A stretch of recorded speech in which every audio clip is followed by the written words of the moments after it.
Hello, everyone. Also, sorry, I forgot to say, I'm going to let everyone introduce themselves real quick before we do all the other things. Yeah, y'all know me. This is my channel. This is my show. If you don't know me, I'm Rain. I'm not doing the thing today. I'm actually going to be turning it over in just a few minutes to Star, our keeper for the night. But I'm going to let all of these other lovely players introduce themselves. Babo, do you want to start us off since you're at the top? Yeah, I can do that. Hey, what's going on, guys? I am your friendly neighborhood nerd, Babo. I'm a poet, a podcaster, and a professional wrestler. I do a little bit too much, but not enough at the same time. And I will be playing Naomi, aka Moxie, tonight.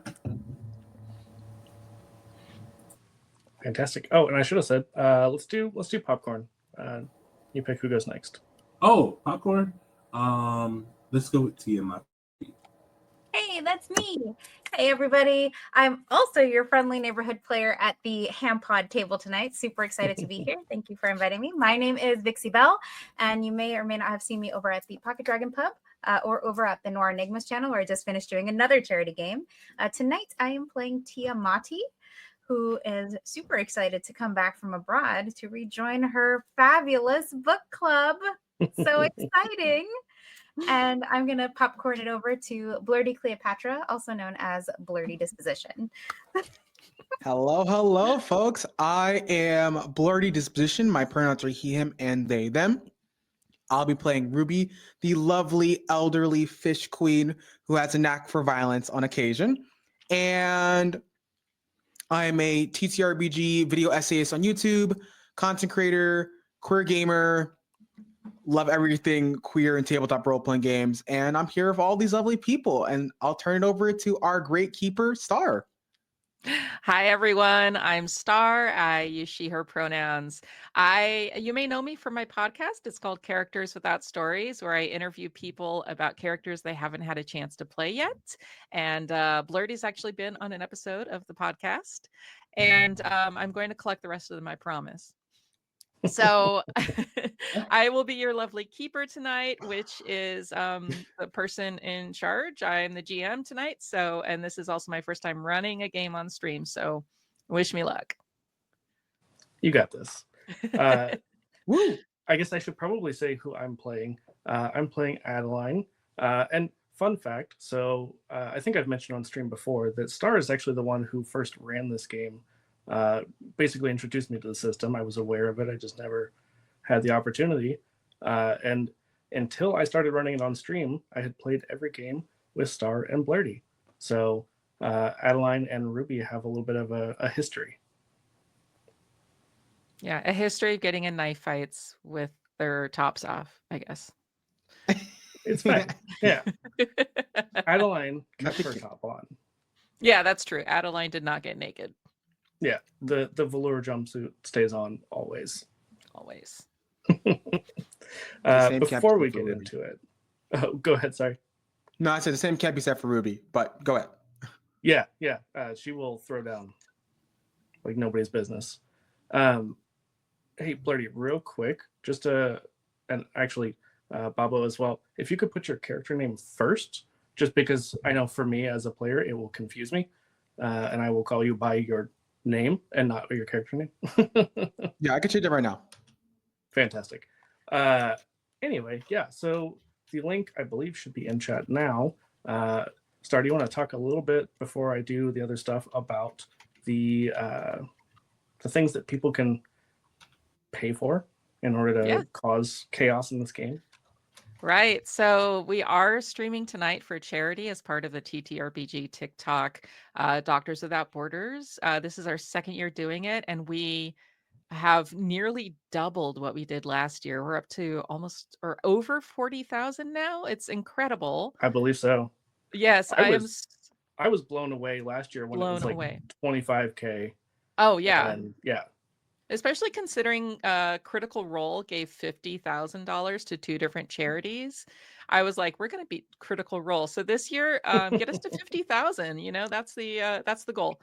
So I am so touched by everyone's generosity and how we all care deeply about to people who are right now facing genocide. And I know that's very serious, but we are going to have some fun tonight.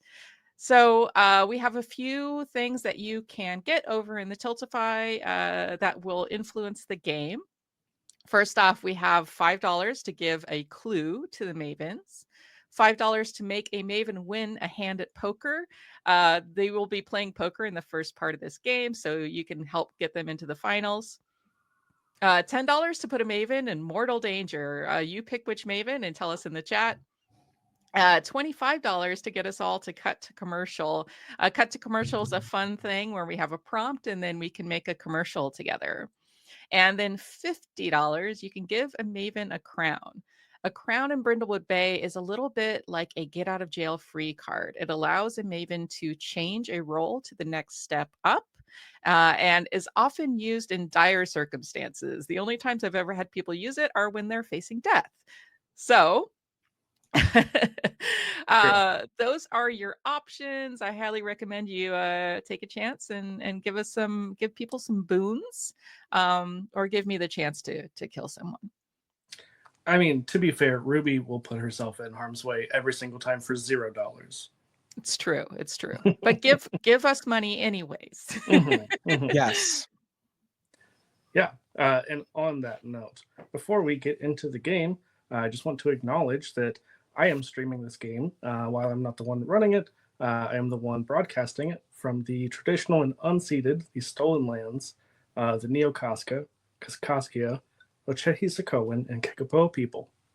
And Star, I know you've got an acknowledgement as well. Yes, I am currently living on the stolen lands of the Kalapuya Elihi tribe, the ancestral lands. Anyone else? Blurty or Babo? Yeah. Or no, Babo, you said you didn't, right?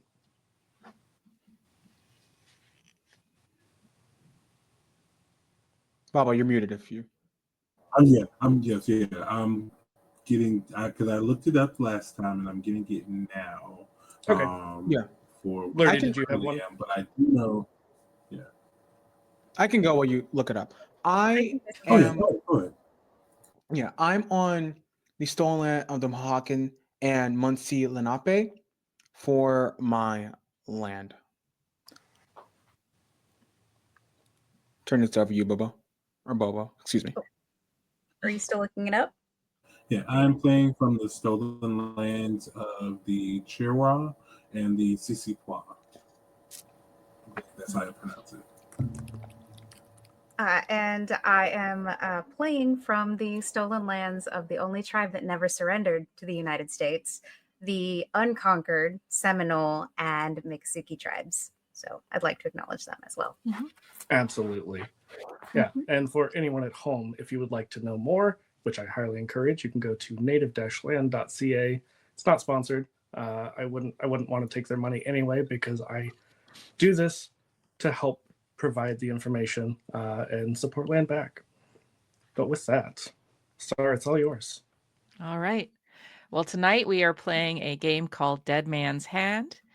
This is a 6 complexity game. Complexity factors into how difficult the game is to solve, and 6 is fairly easy to solve, so we're not going to have to get too in the weeds on this one.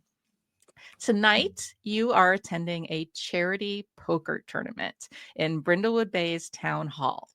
Each of you is going to be representing a different charity, though I think a couple of you will be representing the same one. And we're going to do that as our different teams. So I am on the Tabletop Titans team. What team is everybody else representing?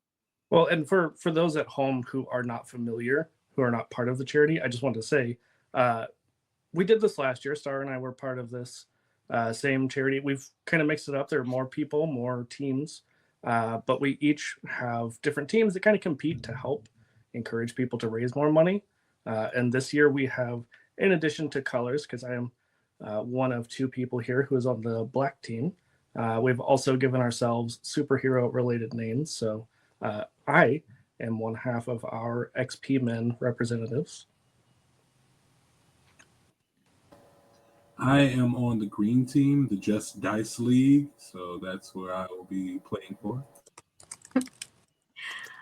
And I am the other half of the XP Men team. That we are the black team. That's our color.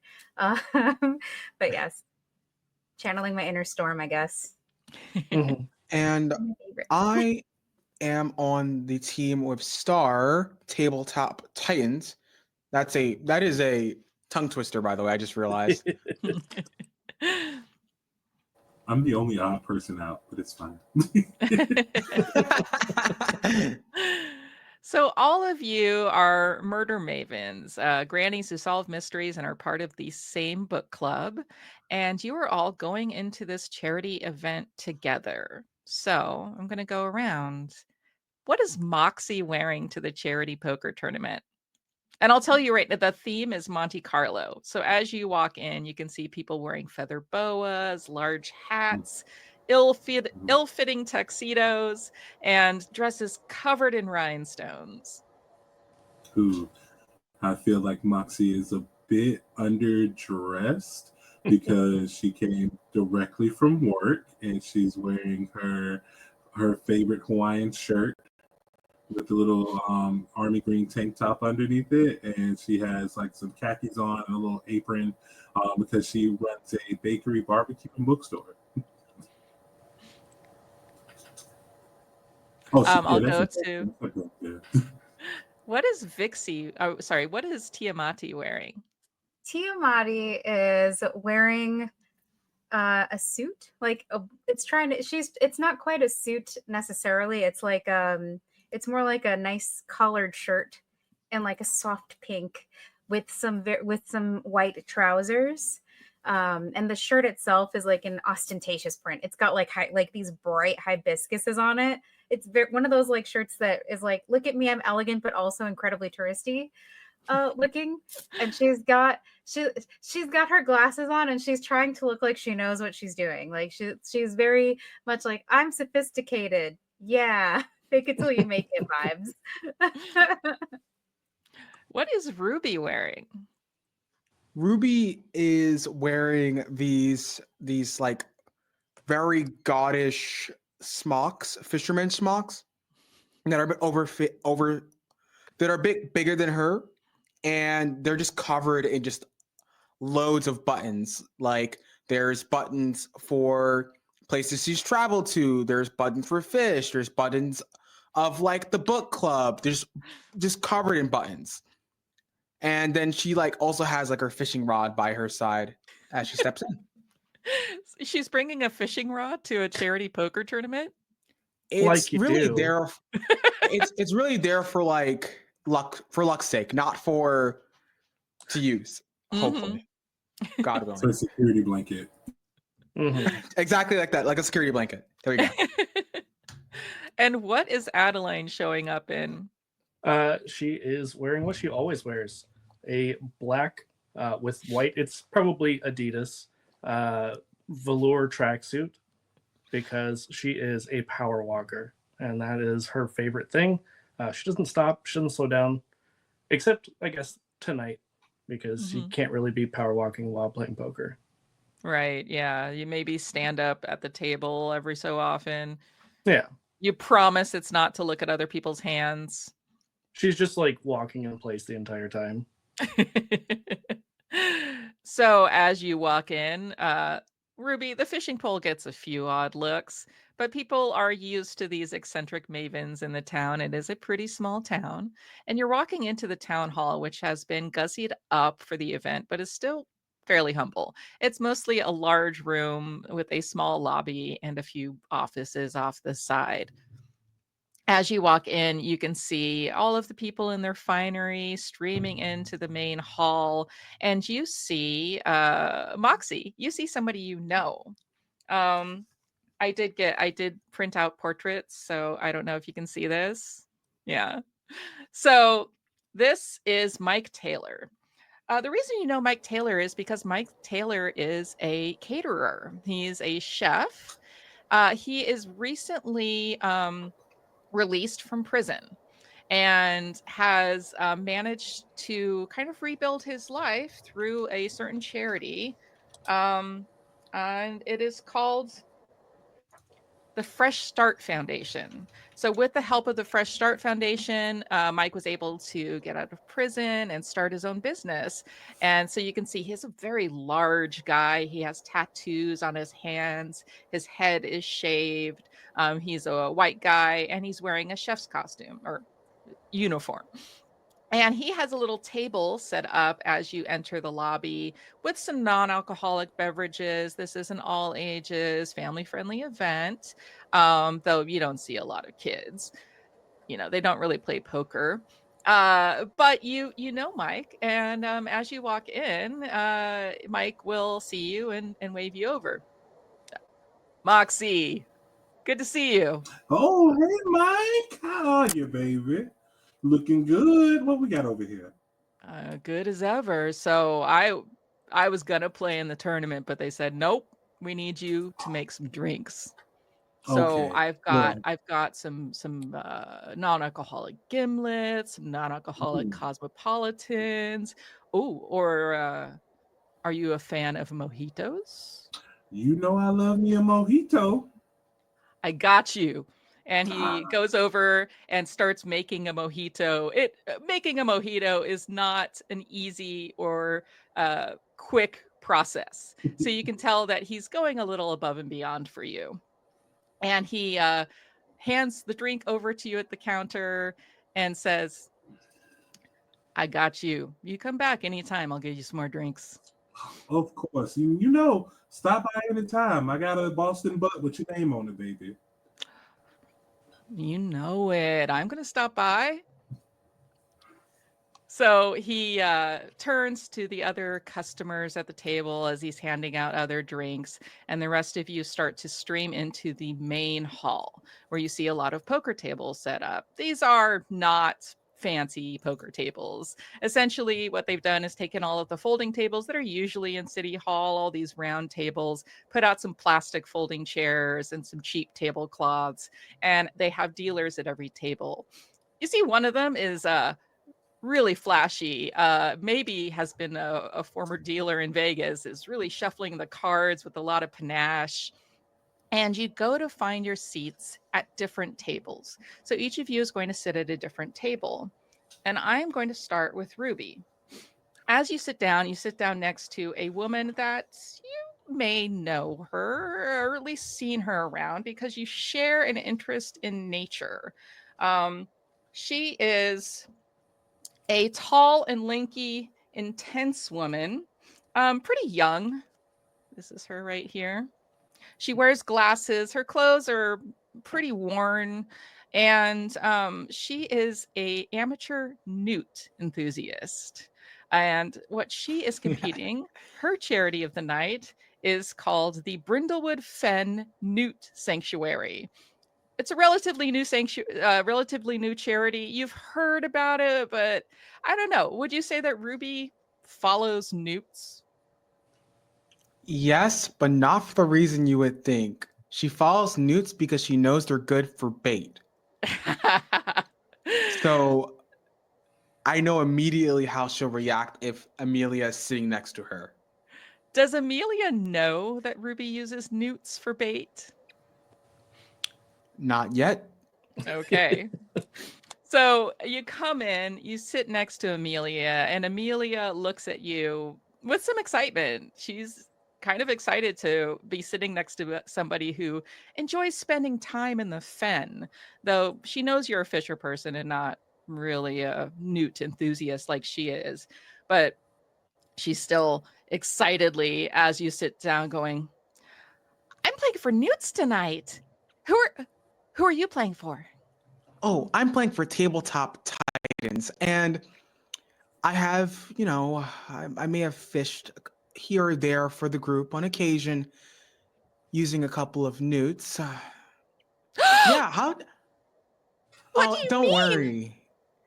They go back to the ecosystem. It's part of the biodiversity and all of that. Life sciences and all that my kids tell me about. But but they're endangered. Couldn't you just use small fish or something? There's tons of minnows. Well, it wouldn't be as I don't want to use the word profitable, but it wouldn't be as lucrative for my fishing business, or rather my fishing hobby, that is. I mean, where do you think I got all these pins from? I got awards for a reason. She stands up without a further word, walks away from you, and sits down at another table. You can see her kind of glance back at you, and she turns to the person next to her at the table and starts talking excitedly about newts. The person next to her is maybe a little bit more welcoming, obviously does not use newts as bait. So you see her at the other table, you kind of overhear her talking about, oh, I made this sign. It said, newts are a hoot. So we're going to go to Tiamati. So Tiamati, you Yes. are going to go over to a table and sit down next to a very elegant woman. You probably don't run in the same circles, but you know of her because she is old money. She's related to the founders of Brindlewood Bay, and you know her palatial home downtown. It's an old Victorian that's been here since nearly the very beginning of Brindlewood Bay. And her name is Mariah Prescott. Mariah Prescott. Sorry, I'm making notes. 'cause we're You solving probably mysteries. should make notes for this game. And you in your character keeper, there's actually a place where you can put in clues and suspects. So I highly recommend that you do that. Yeah, especially the Because clues. especially the clues. Yes. Yeah. Well, thank you for letting me know because I was putting it somewhere else. Well, you can put it wherever you want. Just make Yeah. sure that you all need to remember. I'm not going to keep track of the clues for you. But yeah. Mariah is very put together. She's wearing a twin set with a pair of very kind of fancy pants. She's very fancy pants, but they're very, it's like wearing regular slacks, but a step up. So they're a little bit more flowing, a little bit more, the fabric is a higher quality. And she's wearing a like completely matching, like this is all part of one set. So she's wearing a completely matching shell, and over that a cardigan, all in the same color. She's wearing pearls around her neck, and as you sit down next to her, you see her look at you with the same condescending stare that she gives everyone. It is not personal, at least you're not sure if it is. But you know that she's a stuck-up bitch, essentially. Everybody knows her, everybody knows who she is, and nobody really likes her. So as she sits down next to you, and she kind of looks over, almost talking at you, doesn't really look like she's all that interested in conversation, and she just starts complaining. um I can't believe that they would let a ringer like Tex come in and play the game. He's not even from here, if you can believe that. No lo puedo creer. What? She is like, she just starts speaking Spanish. She's like, I'm so, she's like, I can't believe it. I'm sorry, I forgot you don't speak Spanish. You're not from around here, yes? Oh, you know what? You look skinny. Have you eaten? Well, yes, I take care of my figure. Oh no, you're too skinny. You starve yourself. Hold on, I'll fix this. And she goes into her bright hot pink tote. She has a hot pink tote, and she pulls out tamales and just starts, not just to her, but like to the whole table. Just starts, here's a tamale for you, a tamale for you, a tamale for you, and here you go. And she's like, you should eat something. I don't know why you're not eating real food, but maybe trying something with spice will, help you with your miserable life. Excuse me? I mean, you're so bitter. It's like vinegar. Maybe you should try, I don't know, something else. And she turns away from you. She doesn't leave. She expects you to leave. And she turns to the person next to her and continues to gossip, continues to complain about this. Tiamati gets that look in her eye of like, oh, I get to make mischief now. Casually goes, she like looks around the room and sees and like it goes, oh, hi, how are you? Pretending she sees someone she doesn't see, and then deliberately waves her arm so that the tamale that she put on the table falls onto this lady's pants.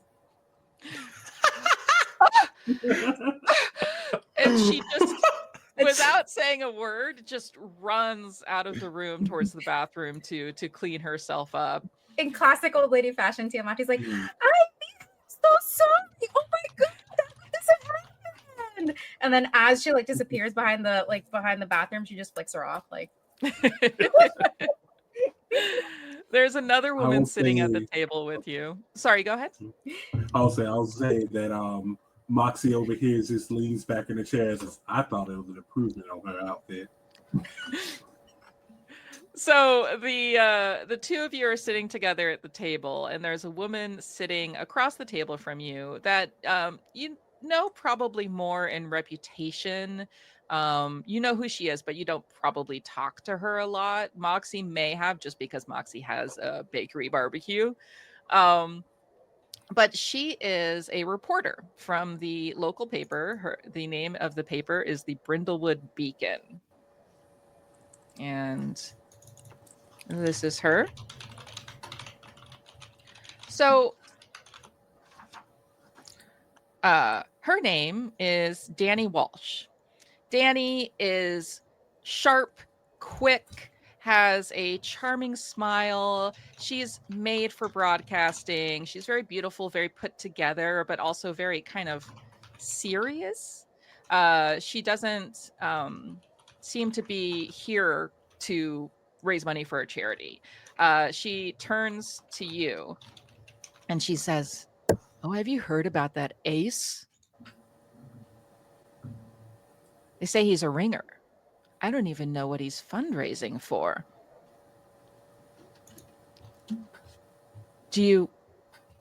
Are you trying to win? What are you raising money for?" And that was to who? I'm sorry. Yeah, I'm talking to Tiamati and Okay. Moxie, who are at the same table with this woman, with Danny. so sorry, I thought that was to someone else. So I Oh. apologize. Yeah. Sorry. Apologizing to you for Danny- in Spanish. So I don't have subtitles. So I forget. You want to Yeah. respond there, or So So- Danny is sitting at the same table with you, and as you scare Mariah away, essentially, as you make her leave, you can see like a smile on her face, and a little bit of mischief in her eyes. She's a little bit of a town gossip. She is a reporter, after all, in a very small town, and there's probably not a lot of news to cover. So she'll take anything she can get. And you see her pull out a little notebook and scribble a few notes down about what just happened. Baby? What you writing? Oh, just some notes. Okay. I'm covering the event tonight. Ooh, make sure you get the part where the tamales stained her pants, because I made sure that the greasy part really got in there. She deserves it. Karma's a bitch. So am I. We're the same. How far are me and Adeline from Tiamati and Naomi? So Tiamati and Moxie are at one table together. Adeline and you are at the far side, opposite sides of the room. So you're all at different places of the room. You're playing at different tables. They've kind of assigned poker tables. So you're supposed to sit where you are. So you're not together. You're of course welcome to get up and walk around if you want. But you already know have what kind of Doing. She's What? not sitting. Adeline is not sitting. You're getting. You see, Adam getting her steps in over there. Mm-hmm. So, Yeah. So I'm sorry, did you want to do something? Yeah. No. I wanted to specifically, like, when I saw, or at least did I hear Maria Prescott like run out the room, or was it like a commotion like we heard it? I doubt that you would have heard it. You may have noticed it because you saw her walk away, but she's not the kind of person to make a lot of, noise. She would never shout. So the most you got was a gasp, a loud gasp for her, but I don't think you would have heard that, and you might have seen it from across the room. I don't know that you would have known exactly what was going on, but I think if you look across the room, you could see a Tiamati, probably with a mischievous grin. Do I smell the tamales? Probably not. There's a lot of stuff happening in between you and the tamales. Pain. You doubt Ruby's senses. They're finely tuned. So I'm going to go to you, Adeline, as you are power walking. Are you going to be sitting down at a table or standing up at a table, or are you planning to standing just up at a table? Standing up at a table? So you are standing up at a table with a person who has won this charity poker tournament before. And he is raising money for the same charity, Fresh Start Foundation, that your friend Mike was a beneficiary of. So this person is Tony Martinez. Can you see him? Mm-hmm. Tony Martinez is disheveled. His look screams math teacher. He's wearing a tweed coat that's a little bit too big for him and glasses. His hair is a little bit messed up. He's got the kind of hair that like sticks up at odd angles and not a lot he can do about it. He's friendly, but socially awkward. You may have met him, but you're probably not friends. It's possible he's come into the bookstore before when you were there. So as you come over, you can see he's kind of like anxiously like wringing his hands. He's preparing himself for the poker tournament, and you can tell he's anxious about it. So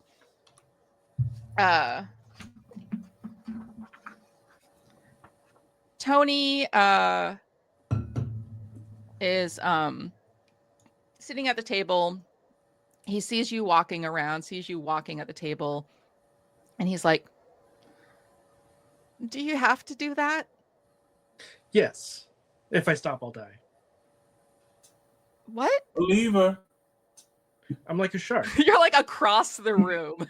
You cannot hear this conversation, Moxie. How about the Molly Moxie? Oh my goodness. Moxie just knows. Okay, it's the old lady senses. We're all connected on a spiritual level. It's telepathic mavens. Yes. So Tony just kind of gives you an odd look. He's like, it's you're kind of making me anxious. This is distracting. Well, sweetie, you were anxious when you got here. I'm not doing anything to change that. Well, you may be right, but I really have to win. I mean, they brought in this ace guy. What is he, a ringer or something? I don't even know what charity he's supporting. Or he is. Yeah. No, that's his nickname. People say that he's like a gambler from out of town. And I don't nobody knows really anything about him. But everybody's talking about him. It doesn't sound that impressive. I mean, other towns aren't any better than here. I don't know, but it seems like somebody brought him here for a reason, and nobody really knows. Like who? Who would do such a thing? Don't ask me. I'm just here to raise money for Fresh Start. I'm asking you. Well, don't. I don't know. I don't have time to think about this. And he kind of just like looks like he's kind of withdraws into himself, and you can tell he's not really sure what to say, and you're making him anxious, so he's gonna kind of stick to what he's focused on, which is he wants to win this hand of poker so badly. So the lights start to dim and go back up to signal to people that it is time to start the game. And all of you sit at your poker tables and you get ready to play poker. I know that Tiamati, you've talked about playing bridge. Do you think that Tiamati's good at poker? I think that Tiamati is going to pretend like she's good at poker and is gonna just distract the table by saying, "Look at all the card tricks I can do. They're so interesting," and like just start doing like what seem to be random card tricks, but they're very specific cards. And the Mhm. way she sat herself on the table, she's in view of Adeline. Like Adeline can see her pretty clearly. And she just kind of like she just starts flicking like specific cards. And it's very clear it's clear to her what she's trying to do here. But The yeah, she's just messing with cards right now. She's not actually playing poker. the volunteer dealer at your table, she's a middle-aged woman. Mhm. You don't know her. She looks like she's in the PTA. Um, she goes, excuse me, I need those cards. Those are for us to play poker with. Can I have them back? Oh, of course, here you are. 3 of spades, 2 of hearts, ace of diamonds. Well, She I, just was announcing the card. I need to deal them. We haven't even started the game. Oh, Baby, I'm it's gonna sorry. be a I'm just minute. very excited. Yeah, she gets like this when we play bridge, so it's just let her go through it. It's a great trick, great party trick. Well, I mean that's great, but I kind of have to start the game. I mean, if you're this isn't card trick charity. This is poker game. It's Okay, all just right. charity. I understand. I will sit down and not be disruptive in the least. So she grabs the stack of cards back from you and gets ready and starts dealing the cards out to everyone. And you have your round of poker start going. I'm going to go over to Adeline's table where your volunteer dealer starts to deal out a deck. And you can see that Tony very guards his hands because he's concerned that you're standing up because you want to look at his cards. And he, like I said, is here to win. So he's got his cards. You start to play the game. And Ruby, same thing. As you sit at your table, your dealer starts to deal the deck. So I will say now, for anybody watching, this is your chance to make your favorite maven, win their hand of poker. So it's a $5 donation, and with that donation, we don't even have to roll. Your maven is going to win. So please give your donation, put the name of your favorite maven in the chat so that we can give them their poker hands. I'm going to give it a little bit and remind everyone that tonight we're playing for the TTRPGTok second annual Doctors Without Borders fundraiser, and we're raising money to support Doctors Without Borders efforts to help the people of Gaza who are currently facing genocide. You can donate and get all kinds of rewards, not just giving us things to do in the game, by going to our Tiltify page, which I believe, Rain, you've posted in the chat. I am going to, I think, move on now. I've given people the opportunity to give, so we're going to go ahead and start getting our rolls, our first rolls of the game to see who is winning at poker. So the way this is going to work, I'm going to have you roll your normal 2d6, and you're going to be adding reason or composure. And if you hit, you raise money. And then if you do really well, you're going to raise a lot of money. Okay. I like So gambling. all of Let's you, do this. all of you give me 2d6 plus your reason or composure. 2d6 plus my reason or composure. Do I have reason even? What's the question? You tell me. Okay, let's see. I do. Surprisingly, I have both of those things. So And yeah. it's funny. It's funny because, Blurty and I have played a few times. So Adeline and Ruby have had the opportunity to have some advancements. And those are the attributes that we have the highest scores in, conveniently. There you go. Actually, my composure is my highest score, and that's not something I bumped up. But nevertheless, I got a 7 as my Oh. total. I Question. got a 9. Yes. Do we Okay. add? Is our +1 just adding 1 to the total, or is Correct. that an additional die? I just Yeah, want to yeah. make sure. Okay. Yeah, sum your die and add a +1 if you have a +1 in composure, for example. Okay, that's an 8 + 1 is 9 for Tiamati. Great. I Okay. have an 11 + 1 is 12. Ooh, Nice. okay. Damn. Somebody's a poker shark. So, Rain and Adeline and Tiamati and Ruby, you raise some money, but you don't make it to the final round. As the Oh tournament man. continues, though, you see Moxie is winning hand after hand.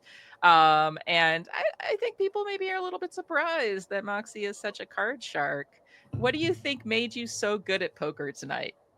So Moxie watches nothing but just like random late night television, and one of her favorite shows is the World Series of Poker. I love that. I love her. Pretty sure Tiamati got caught cheating and lost her hand. And she's like fussing. She's like fighting people. Like I don't understand. I was doing everything right. I won. I was like, of course I was not telling the lady telling Adeline what to do. That was just that ace in my hand was just there. I'm sorry. Adeline unzips her tracksuit jacket, and it has a free Tiamati shirt underneath. Yes. She was prepared. Yeah, I am curious. When did you make that shirt and why? Because we knew. Yes. We kind of established in our session 0 that Adeline and Tiamati at least have gone on some adventures together, have done some probably questionable things together, I'm sure. Maybe a little, maybe 1 or 2. Yeah. Has We're just those old ladies who just give no fucks at this point. So has Tiamati spent some time in the Brindlewood Bay clink?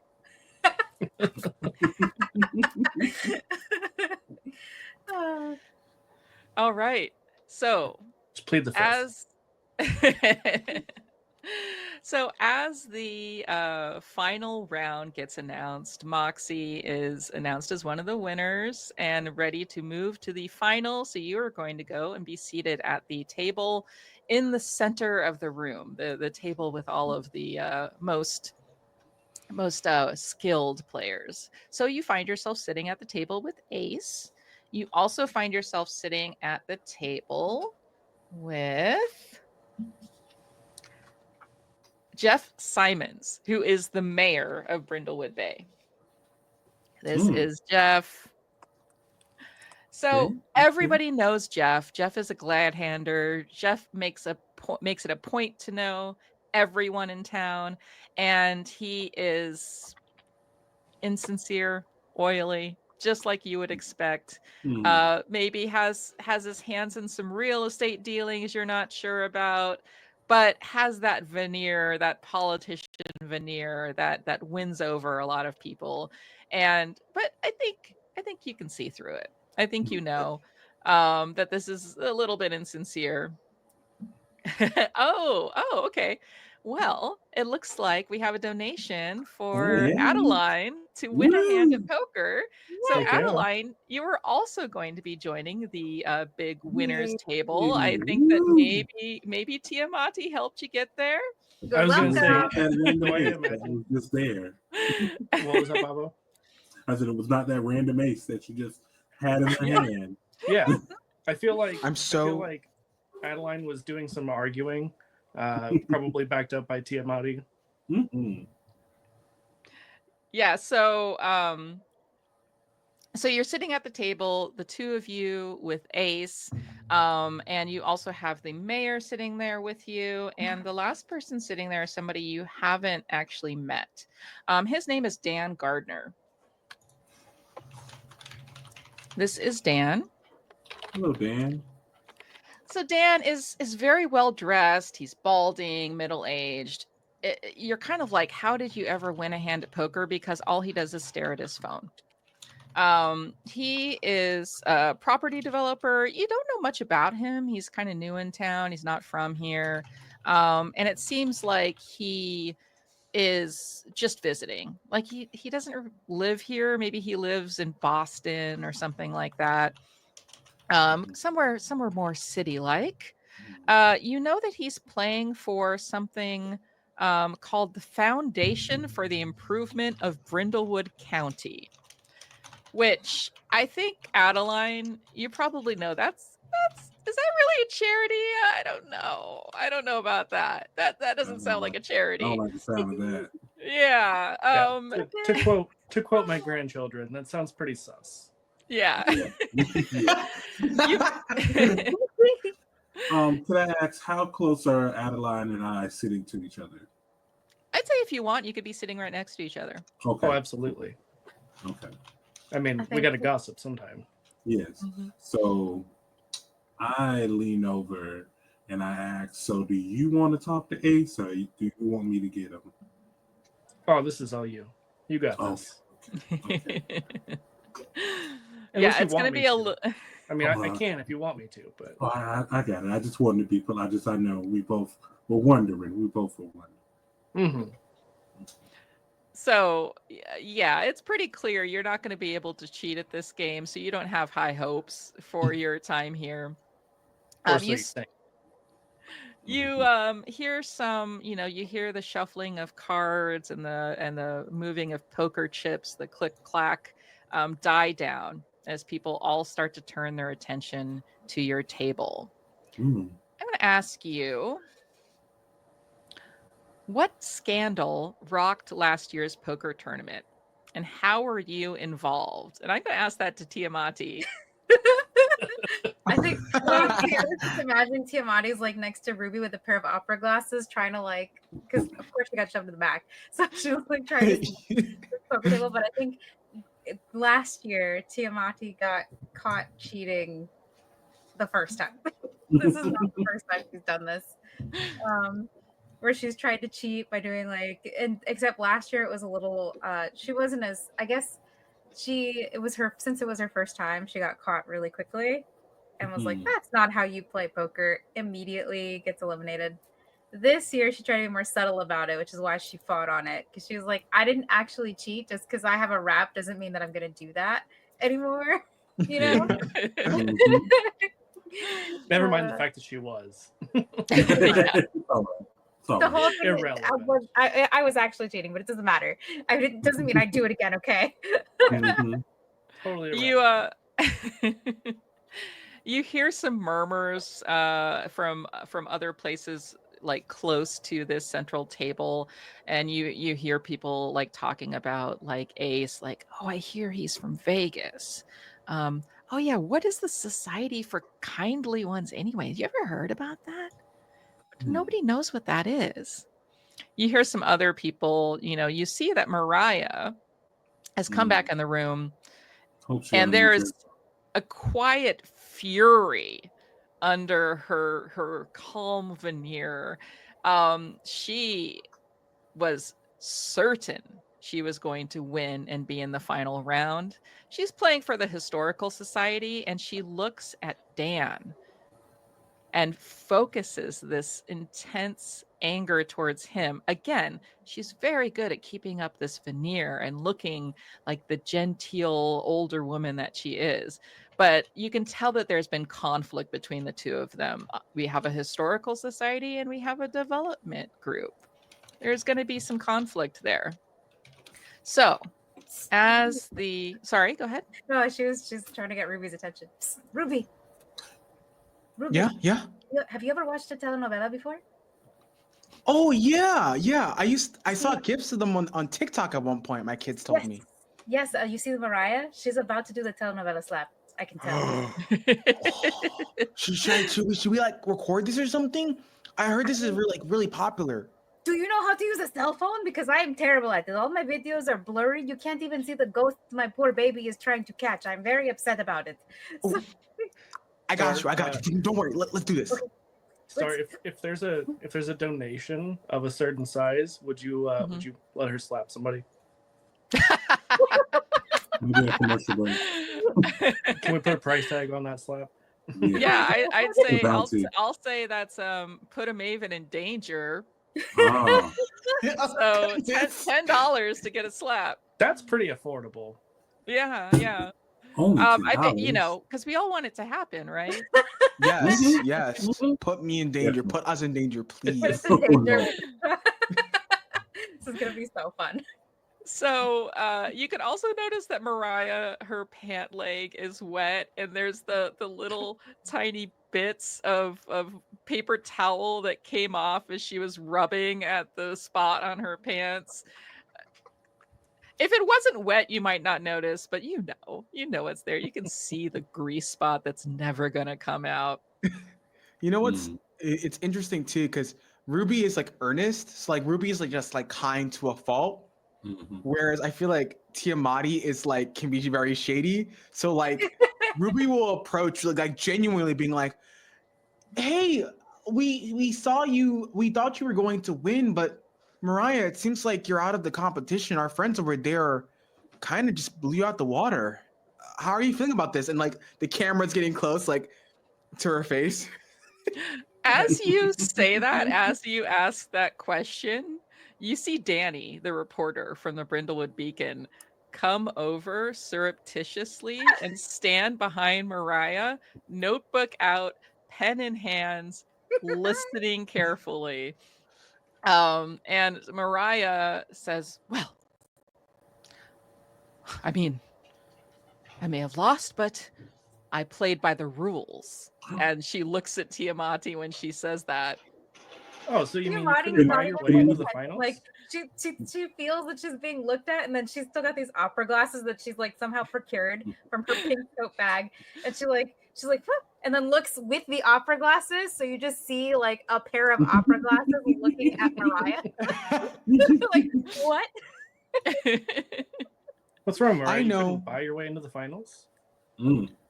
I'm sure Tiamati would never cheat. Like, we're friends in at the book club. I know for a fact she would never cheat. I'm confident Ruby does not know this information. Yeah. I, Murder mavens never cheat. That's right. That's not what happened last year, now is it? Prove With it. venom in her voice at Tiamati. Tiamati's like, I don't know what you're talking about. Just because I thought I was playing bridge and not poker doesn't mean that it was cheating.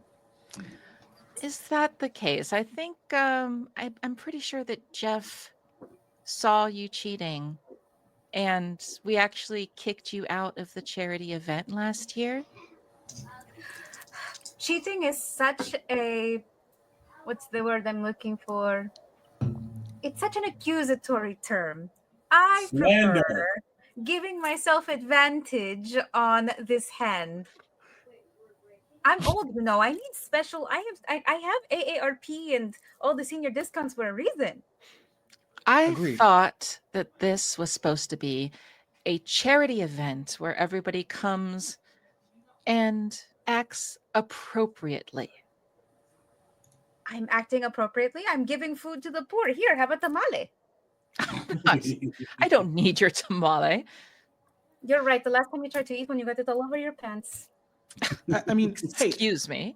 I don't have any fish in the game or anything, but as someone who did bring fish and grits to a party a couple months back, I mean, I'll take tamales or fish and grits on your clothes. Just saying. And it was by accident. See?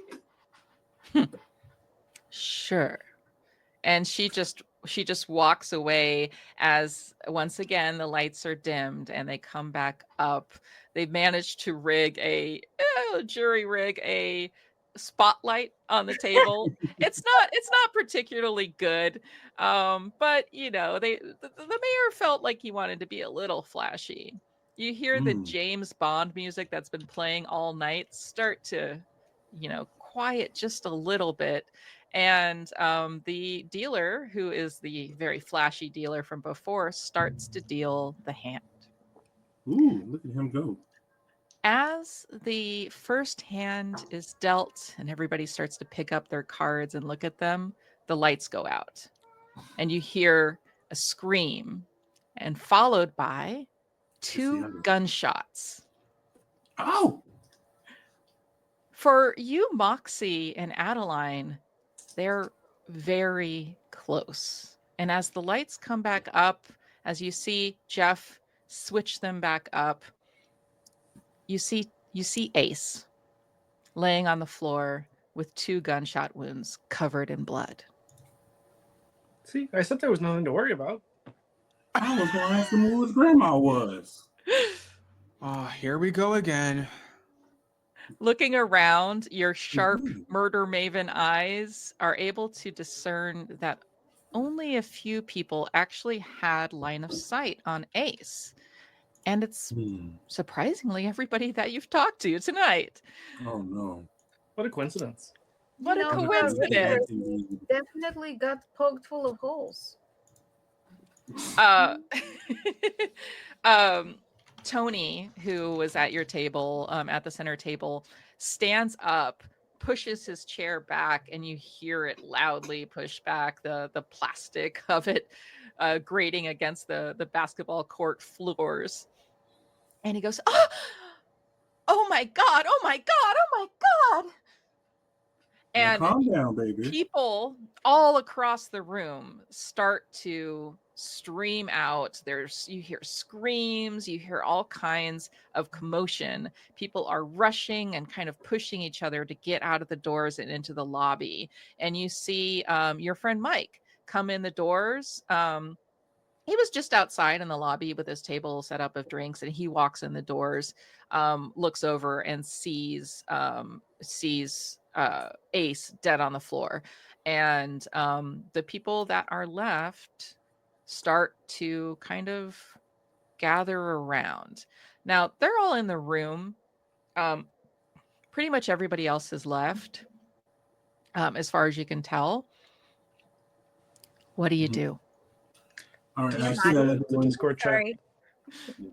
What was that? Each other. Oh, Real quick. Yeah. All right. Okay.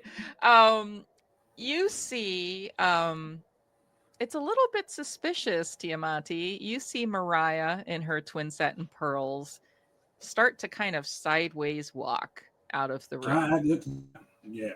I was going to say, where I was like, everybody stay where they are right now. Nobody else leave. Tiamati just is taking pictures with her phone, so she immediately takes a picture of Mariah first. Excuse me? Oh, what? I just wanted to make sure everyone knew where you were. After all, if you just disappear, it would look suspicious. Whoop. And then she goes and takes a picture of the dead body, without looking. So it's not going to be a great picture. It's just a picture of probably of the guy's face all contorted or whatever. But excuse me? You think that I possibly could have been involved? Do you think I could have possibly shot someone? When did I say that? You said that all by yourself. Nobody said that. You said people would be suspicious if I left. How dare you? Everyone. What makes you think you have the right? You old biddy. Oh. Okay, you know what? She starts taking off her shoes. She's ready to fight. If somebody doesn't stop her, she's just gonna beat this lady down. Naomi walked over. Nobody's gonna stop you.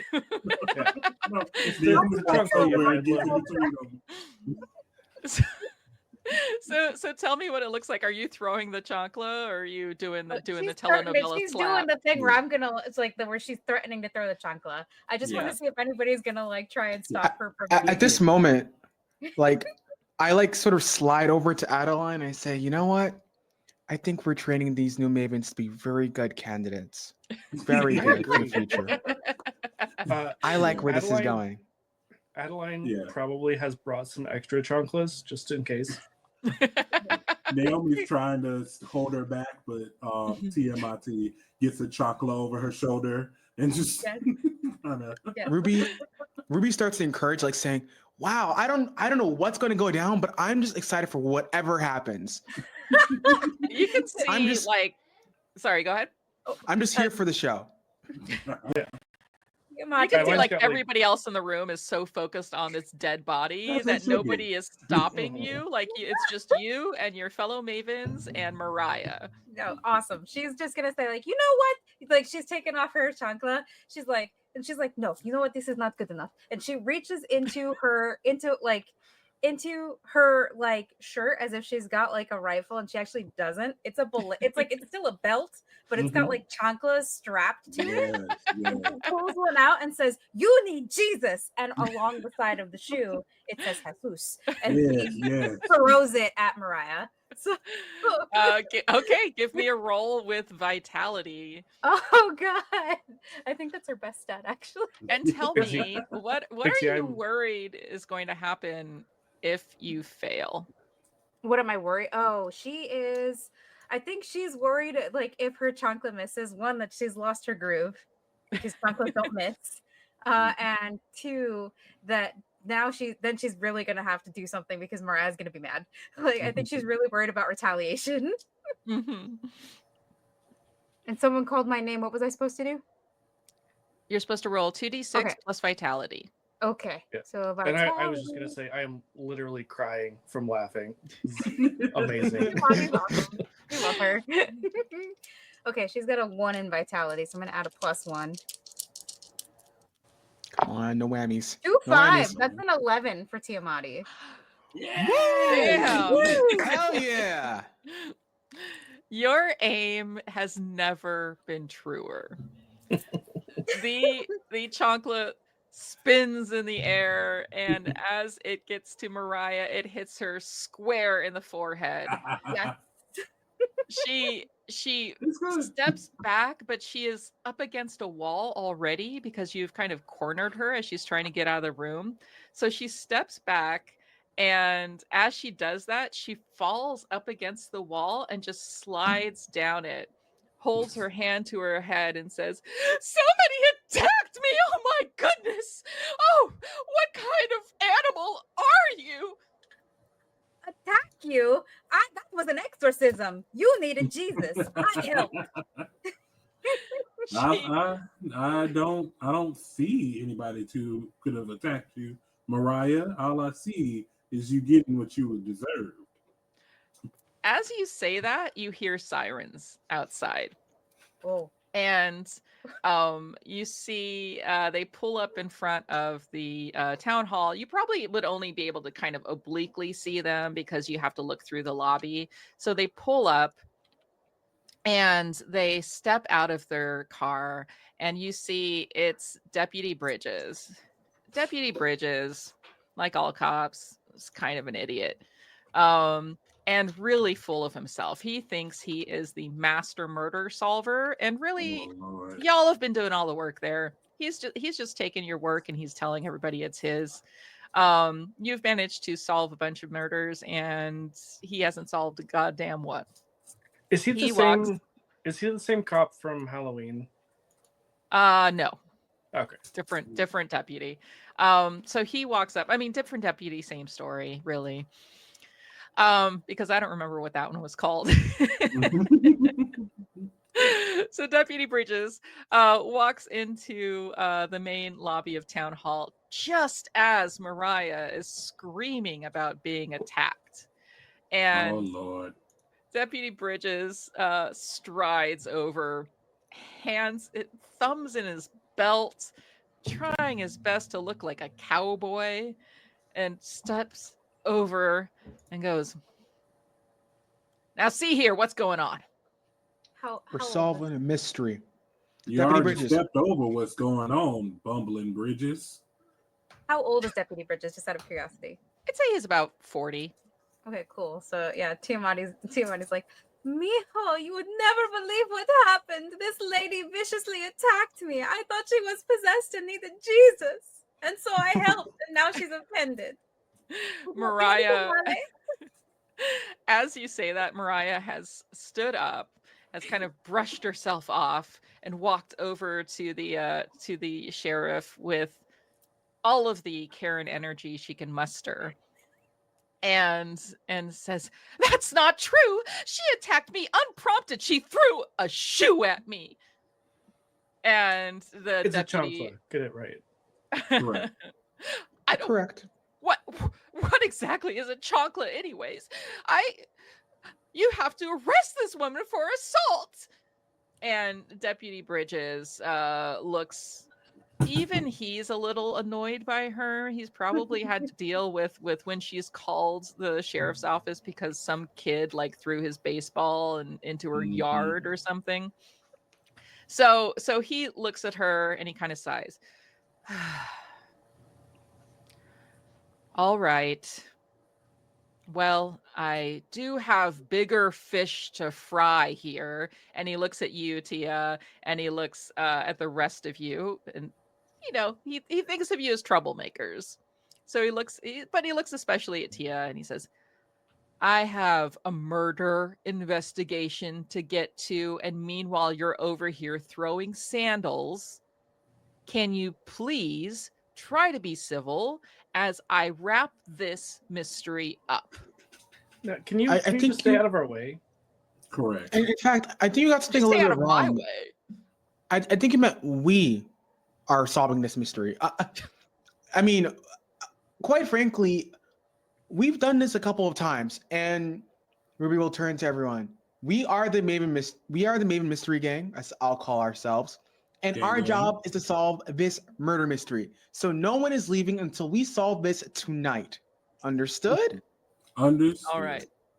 So he is going to basically try and get all of you to leave and try to kind of push you out the door. So I am going to need, I think Tia is the one most likely to get kicked out. Tia, how are you going to resist this? He's not really getting physical, at least not yet. He kind of grabs your arm, but lightly. He's more ushering than. I am putting my faith in the fact that this bumbling cop was raised correctly, and she is going full grandma, and she's like, "Mijo, you don't understand. This is so terrible." Like suddenly, the troublemaker is gone, and she's just this old grandma that's just really trying to be. She's just a doddering old grandma. Like, why? How can you be mad at that, right? And she's like, "Do you want a tamale? You're so hungry. You're too skinny, mijo. Let me feed you. It's okay. I have more in here." And she like is reaching for her tote and whipping out this like aluminum wrapped tamale that's somehow warm. And she's like, and it smells really good. Like you could smell the carnitas and stuff like coming off of it. And she's like, here you go. Come. Let me feed you. You need your energy, your strength for solving this big mystery. You are so smart. I believe in you fully. So before you roll for this, let's cut to a commercial. Yeah, commercial break. Commercial break. Whoever donated the cut to commercial, thank you so much, because we are all very excited to make a commercial for you. So the way cut to commercial works is that I have a list of prompts, and I am going to give the Mavens a prompt, and you can make a commercial together. So here is your prompt. All right. Your prompt is class action lawsuit against Drink Plus. It's one word, Drink Plus. I feel like this is all you, Vixie. Oh no. I'm gonna need your help because the first thing I thought of were the old asbestos commercials. That's the same. You or your loved one suffered because of Drink Plus. Okay. So, and you said it was the company's Drinks Plus, right? Drink Plus, all one word, capital D, capital P. And feel free, everybody can join in on this. It doesn't have to be one person. So, Yes, I would love to have some help on this, actually. Speaking of drinks, though, we did get a hydrate, so make sure to hydrate. Remember to hydrate, y'all. I forgot how hot wearing wigs is. So, in the literal sense, not the figurative one. But yeah. Okay, so have you or your loved ones been negatively impacted by Drinks Plus? Have you experienced, I need some disease names. Have you experienced multi-sclerosis, hypothermia, multiple sclerosis, diabetes, blindness, color blindness, or any other negative side effects from the use of Drinks Plus?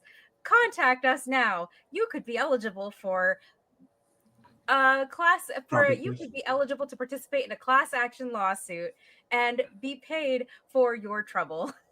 And the scene cuts to someone in a couch just saying, "I called the number 1877. Give me my drink now," and they got me. my $100,000 for my class action lawsuit. My uncle, he drunk from Drinks Plus, and his arm got little. And then the scene cuts to Ruby like at a fireplace, and Ruby's like, that class action lawsuit got me over $10,000, and I was able to use that to not only pay off my medical bills, but also to get to spend time with my family and my fish. And it cuts to like just a bowl of fish, and like their eyes are dead as the screen as it just sort of fades, like an 80s, like a very bad like 90s tinged fade. And we'll push it over to Adeline. I was gonna say, I think before it ends, it cuts back to because I imagine this is our murder mavens doing this commercial because I like whenever we do that. So like Tiamati has been narrating thus far. So in the background, Adeline is just like clutching her heart, having like a very dramatic moment, pretending to have a heart attack, holding a Drinks Plus drink, of course. She's falling in slow motion. Remember, if you've been negatively impacted by Drinks Plus, call 1-877. Get me my drink now. We cut back to our murder mystery. And can I get you, Tiamati, to roll your 2d6 plus presence? Okay, 2d6 plus presence. I'm getting a new d6 just to see what it rolls. And all right. Doesn't the commercial give? Oh, that's right. That's right. Commercial gives you 12 or higher to your roll. It automatically, it's an automatic success. So Sheriff Bridges, he's eaten your tamales before, and he knows what's up. He can smell those carnitas, and he is a hungry cop. So he kind of like, as he's kind of like ushering you out, you slip him a tamale, and he grabs it, and he goes, kind of turns around, puts the tamale like in his like belt, his little pouch in his belt, and before he turns around, and as he turns around, he speaks to Mariah and says, "Look, Mariah, this isn't really worth it, is it? We have a murder here. Can we just take care of that first?" And Mariah just like huffs and leaves the room. Sheriff Bridges turns to you, Tia, and says, "Look, try not to start shit," and takes off back towards his squad car, where he starts working on some paperwork. The rest of you are left in the room with all of the suspects and a dead body. So what would you like to do? So I know we need to start talking to people, because we know that me and Adeline were at the table together, but that meant that the mayor and Dan were on the other side of us. I don't know if they were in the side where, like I said, I think he said they had line of sight to Ace. Yes. So I think we need to start talking to people, and I would like to go talk to Dan, if that's okay. Yeah, so Dan, the developer, is standing off to the side. He's got his kind of arms crossed over his chest and looks just annoyed. He's annoyed that he has to be here. He's annoyed by Brindlewood Bay. And you walk over. What do you say? I'm surprised you're not in your little cell phone thingy. So, what? Did you know him? Did you know Ace? I know you're not really from here, but you're putting some roots down. Nobody knew Ace. I mean, he was from Vegas, so yeah, I don't know why you would think I'd want to kill him. I didn't say you wanted to kill him at all, baby. I just asked if you knew him. You're the only one who has property a little bit everywhere. Maybe you've been out in Vegas. Maybe you made a couple of friends. That's all I'm asking. Y'all were staring at each other for a bit at the table before the lights went out. I don't know what you're talking about. No, okay. No, I just know I be seeing. I also know that you both had some charities that we didn't really ever heard about around here. Who was you playing for again? Oh, I mean, I was playing for, sorry, I gotta look it up. I got you. Yeah. The Foundation for the Improvement of Brindlewood County, of course. Brent, Now I done been here my whole life, and I ain't never worked with the improvement of Brindlewood County. Who's all up in that? Who's on Well, the board? I mean, we're people who have an interest in modernizing Brindlewood Bay. I mean, they have all those dilapidated whaling shacks. I don't care if they're founders' homes. We Oh, need, I mean, this could be a tourist destination with its beautiful coast. what they gonna I come over see here the and see? future. The coast. You can drive on the highway and see the coast. The founders buildings are our history. That's our heritage. And you talk about you don't care about that. Okay. Well, so what do you care about? You talk about modernizing. You trying to modernize us out of here? I'm gonna need you to Ooh. roll 2d6 with presence, and this is a meddling move, and we're gonna see if you get a clue. Oh, I got a 4. Oh no. 4. Um, Oh yeah, no.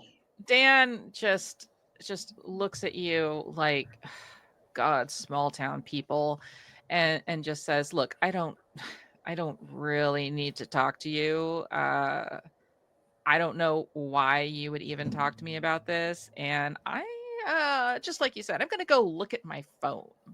And he just walks away, goes to another corner of the town hall, and he like you said, gets out his phone, looks like he's maybe texting some people, probably about how the fact that he is stuck in this room with a bunch of people and a murder victim. So, what is Adeline doing? Uh, Probably watching all of that intently, and then as soon as he walks off, I think going over to Jeff, over to the hmm mayor, and Yeah. I'm just saying it's awfully strange, Jeff, that you were right there by the lights when all this went down. As you walk over before you start talking, he grabs your hand and shakes it with, just trying to be warm and friendly. Um, Oh, well, she immediately like brushes off her hand after shaking it. Like very much does not try to hide that she's just like rubbing it on her shirt to get whatever is on his hands off. it's so good to see you, Adeline. What can I do for you? Yeah, so Mr. Mayor, why were you by the lights? It's an awfully big coincidence. Just right Well, as this shooting happened. I am the mayor. This is pretty much my building. I mean, I'm the one in charge of this building. This is where my office is. Of course, I have control over things like lights.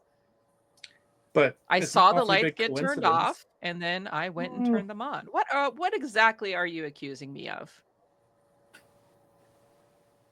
you know, I think we can just state the obvious. I think that you had something to do with this. Give me a meddling move plus presence. I can do that. My presence is so good. It's a 0.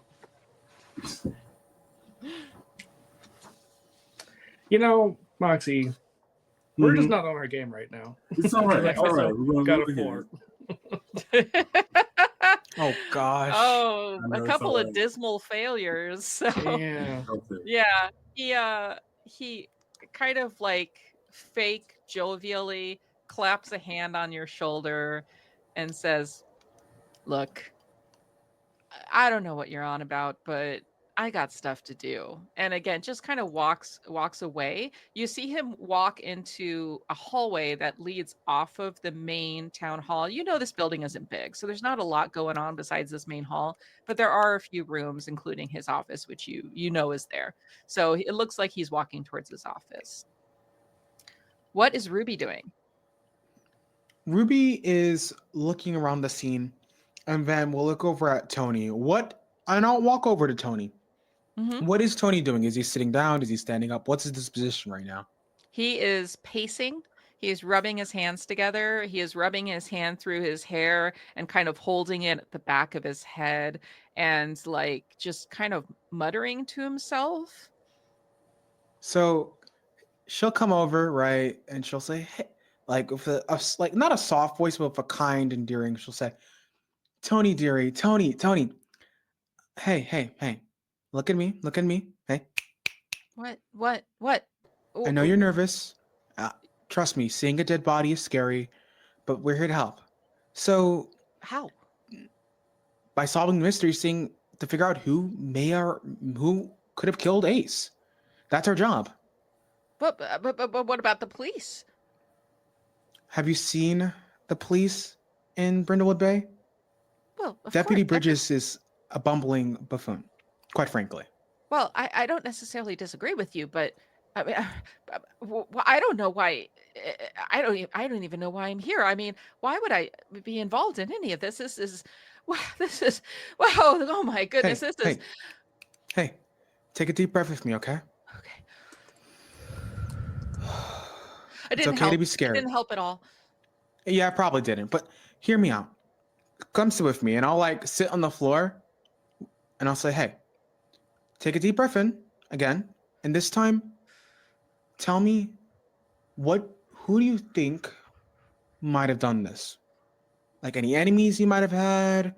You're a townsperson, right? I need you to be calm and collected." I'm trying to use presence here. I mean, I don't feel like anybody really knew Ace, so I don't know why anybody would want to kill him. I mean, he's just kind of just a big question mark. I mean, I feel like they just brought him in so that Fresh Start wouldn't win because I won last year. Oh, you won last year? Oh, wow. Huh.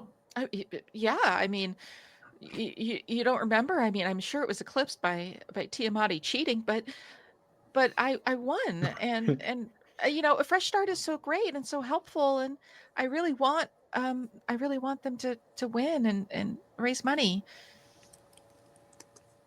Well, you know, that's still like there's still a lot going on right now. It'd be hard to figure out why or who did it. What is All right. Fresh Start? Go ahead. Sorry. Are you asking him? Yeah, I was asking him. Mm-hmm. Well, Fresh Start is with a charity that we help people who are recent, were recent inmates in prison. They're recently released, and we help them get back on their feet. I mean, you know Mike, right?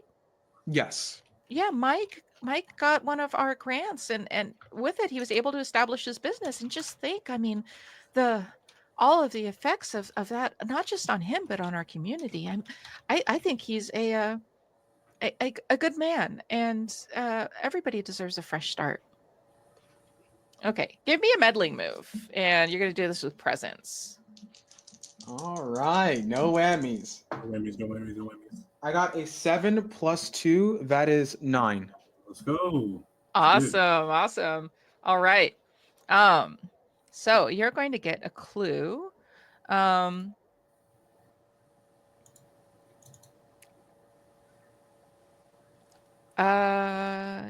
Hell yeah. So as you're kind of talking to him, and he's got this kind of like stream of consciousness, like kind of words, and he's saying stuff that like you think maybe isn't really all that relevant until he says that he heard that Ace, the ringer, had fleeced someone. He doesn't know who, but he heard that Ace had some sort of dealing with somebody where he had taken advantage of them and gotten them out of some money. And that is your clue. Evidence that Ace Rogers had previously fleeced a suspect. Okay. All right. Let's go to Tiamati. What are you doing? Tiamati is doing the opposite. Like, rather than talking to people, she's begun investigating the table. Mm-hmm. Also, while like somehow she's like, "Oh, everyone needs to calm down. I will make cafecito," and has somehow found herself a hot plate, like probably ripped off a hot plate from Mike, and like Mhm. has a little like mocha pot that again is procured from her little pink tote, and it's while it's percolating, she's looking around at things. What I would like to see is the hands that Mhm. people had, because I'm Mhm. assuming the cards are still on the table. Yeah. Like who had what hand, Mhm. and then she might stop and look at the body. Yeah.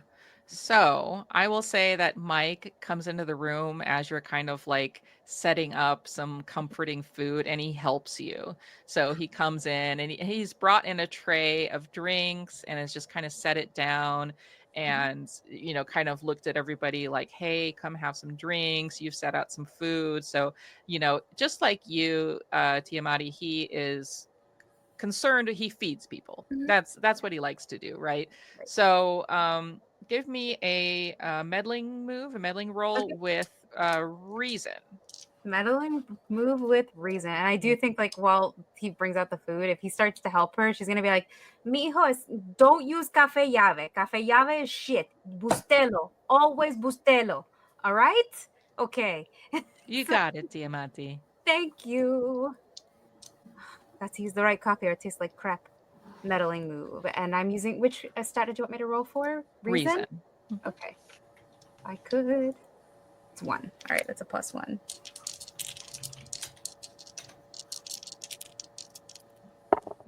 Oh, that's a 5 and a 6 for an 11 plus 1 is 12. Let's Damn. go. Nice. Let's go. Damn. On fire.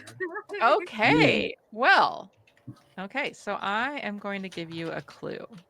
As you're looking around at the cards, you remember where the dealer was kind of sitting, and you find a deck of marked cards. And as you flip through them, all of the jacks are missing. Look, I didn't this time. And she And immediately goes, because that was a 12 and up, I'm just going to give you another clue, just as a reward for rolling so well. okay. Um, so you find uh you find a bullet hole. Ooh. Unexpected. It looks like possibly the bullet had like it could have been that it had passed through him, but you're not exactly sure. Like you don't have like the straws or whatever that they do at crime scenes. So Yeah. and he ended up on the floor. He fell out of his chair when he was shot. So you're not exactly sure, but it doesn't match up. So that is your clue. A bullet hole in an unexpected location. Okay. I think all you see is Tiamati's eye through the bullet hole as she studies it. Oh, so is it? You said it was on the wall? I said an unexpected location. Oh, unexpected location. Yeah. As we start to solve this mystery, it is up to you to decide what that unexpected location might be. So the clues Okay. are all intentionally vague to give you room Noted. to theorize around them. So it Noted. doesn't match the actual bullet hole that is in Ace. Yes. Yeah, So- it looks like it doesn't match up with what you would expect in terms of like where he was sitting. Also, you don't know where the gunshot came from. Mhm. So it's, so you would kind of expect the gunshot to have gone like through the chair or something, but maybe this gunshot ended up on another table or something like that. Yeah, I think that that's where she would find it. She's like looking through the bullet hole on like in a table, and she's like, "Oh, this was where Mariah sat, and they missed." And they missed. And She's not bitter. She's not bitter at all. Mhm. And somebody just donated to give you a clue. Yay! Thank I'm gonna give you, you're you. gonna get 3 Thank you for clues the out of this one. donation. So that's Let's go. See, cheaters do prosper. Hell yeah.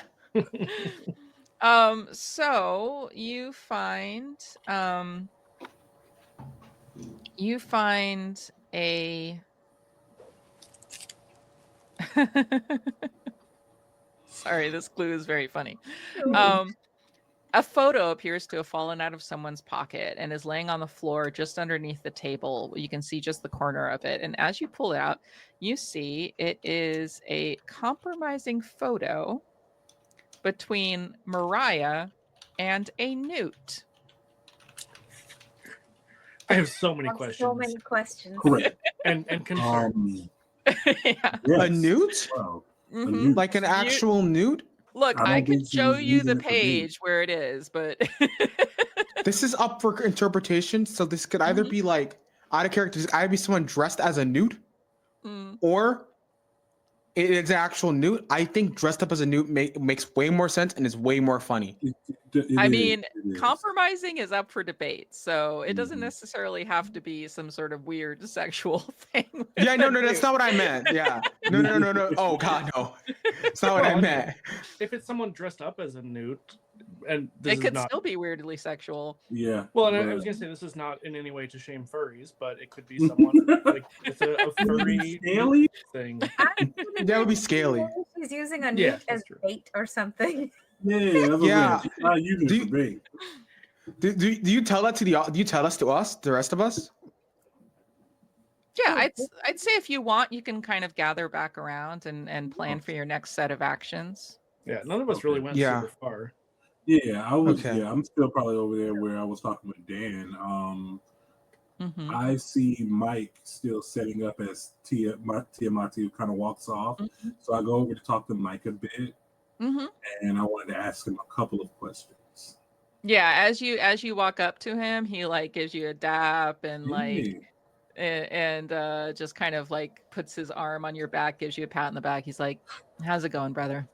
It's going, baby. Now I know you came in the room after all the commotion that happened, right? Yeah, well, I was outside of the table. I mean, I heard gunshots, you know, and Yeah. the lights go off and all of that. I wanted to see what was happening. Okay, so you couldn't see, like the door wasn't open or anything? You just couldn't see us? Well, like I said, the lights were off, so it was like the Okay. doors from the lobby were open to the town hall, so Mm. I could see into the kind of see into the town Kind hall, of. but yeah, but you know, I was like I said, I was in the lobby. Now, I hate to ask this because I know it's probably a very sensitive subject, but I may need your help a bit. I wanna look at old Ace over here and see if you can give me a little bit of insight because I know you had a little bit of rough days in your past, and if you don't mind, what got you in trouble that you needed to have Fresh Start help you out? Are are, are you insinuating that I killed No, someone? no. I'm asking for your help because if you tell me what I'm hoping, we can probably identify something. I mean, you know, theft, you know, B&E, that Mhm. kind of thing. Nothing big, but You ever shoot a enough gun? of it. I mean, I've had a gun, but I didn't really shoot it. Okay. Well, It's mostly just for show, you know, intimidate Gotcha. people. oh, okay. Because I was going to see if you could kind of tell me like what kind of gun could have shot him, because the bullet it took 2 bullet holes, and I know I'm not the best shot, but he's obviously got hit with something at least strong enough to take him down. Because all I have is a little 22 at the house. That ain't taking nobody out. It's got to be heavier than that, right? Well, I can imagine. I mean, like I said, I owned a gun, but you know, Yeah. I didn't have a series of guns or really. I mean, I'll take a look with you. We can, Yeah. you know, Yeah. maybe just look. Okay. So he'll walk with you over to the body. I'll need a meddling move plus reason. Plus reason.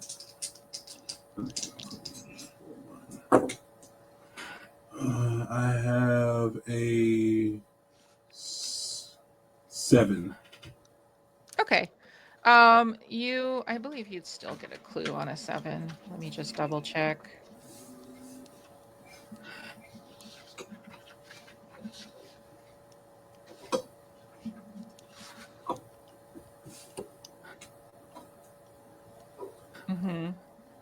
Okay. As you're looking at the body, you see that there is a bullet casing, Mm. and um, it. You could swear that there's a name scrawled on it, but you can't make it out. So it feels like a dead end. Okay. He said it's a name scrawled on it, but we can't make it out. Yeah, that is not a clue. That is a non-clue. Okay. That's fine. That's fine. Yeah. But we see a bullet casing at least. So Yeah, you see a bullet. Can I like keep the bullet casing, or do we not touch it, or what? No, I mean you can pocket it if you want. Okay. I'm gonna pocket that bullet casing. See if we can come back to it later. It is not something you're supposed to do, and you are in a room surrounded by people. So I'm going to need you to do a day move, and but to do this, you need to tell me what you think is going to happen if you fail. If I fail, I am afraid that someone like Bridges will come back and say, "Hey, what you doing? No tampering with the stuff." Mm-hmm. Okay. So give me 2d6 plus, let's say composure. Okay. I think, is that one I'm trying to think, that's the only one I don't have anything on? Oh, no, that's not like exposure. All right. So I got a 10. Okay, that's very good. So you see that as you look around carefully, you're kind of looking side to side, looking for any authority figures that might catch you in the act. And Sheriff Bridges is not in the room right now, but the mayor and Mariah are. And you wait just for the right moment when they're engaged in conversation with each other and not looking at you. You see the mayor kind of put his hand on Mariah's shoulder, and they turn their backs to you. And at that moment, you slip in and you grab the bullet casing. Okay. So, as you are doing that, let's move on to Adeline. Adeline, what are you doing right now? Yeah, so I wanted to give Jeff a little bit of time so that it wouldn't be totally obvious, but I'm going to follow and try to spy. Mm-hmm. Yeah, so you see Jeff and Mariah. Like I said, Jeff has his hand on Mariah's back, and they leave the room. He kind of a little bit like ushers her down the hallway towards his office. So this is, where he was going before. And she is crying very ostentatiously, performatively. And he kind of ushers her out the room towards his office, which is on that side of the building. I'm going to need you to roll a night move and tell me what you think would happen. If I fail, if you fail, that I would be putting myself in danger because Adeline's fairly convinced that one, if not both of them, either is the killer or helped the killer in some way. Mm-hmm. All right. So this is how it would be worse than you think. If you follow them, they are going to catch you in the act, and they are going to drag you into the room with them. So go ahead, if that's okay with you. And if you are okay with that, go ahead and roll 2d6, and I'm going to say composure. Yeah, I won't argue this time. Okay. This time, keyword. Keyword this time. All right. For when it's important. So you follow them, you watch them go into the door, you hear the click of the lock behind them, and you are able to sneak right up outside the door quietly, silently, and listen to their conversation. Now, to listen, to get a clue from this, you're going to need to roll a meddling move. And let's do this again with composure, because you're trying to be kind of silent and maintain your composure. Yeah. I'll let's see how I roll before I argue. Oh no, that's 11 this time. So Excellent. So yeah, you are listening at the door. You okay. You hear another door. Maybe you think it's a door opening. A kind of sliding door. It's not the creak of hinges. It is a sliding sound that you hear. And you hear their footsteps walk towards that, and then you don't hear them anymore. The clue is a secret passage between the mayor's office and one other location. You don't know what that location is yet. it's pretty sus.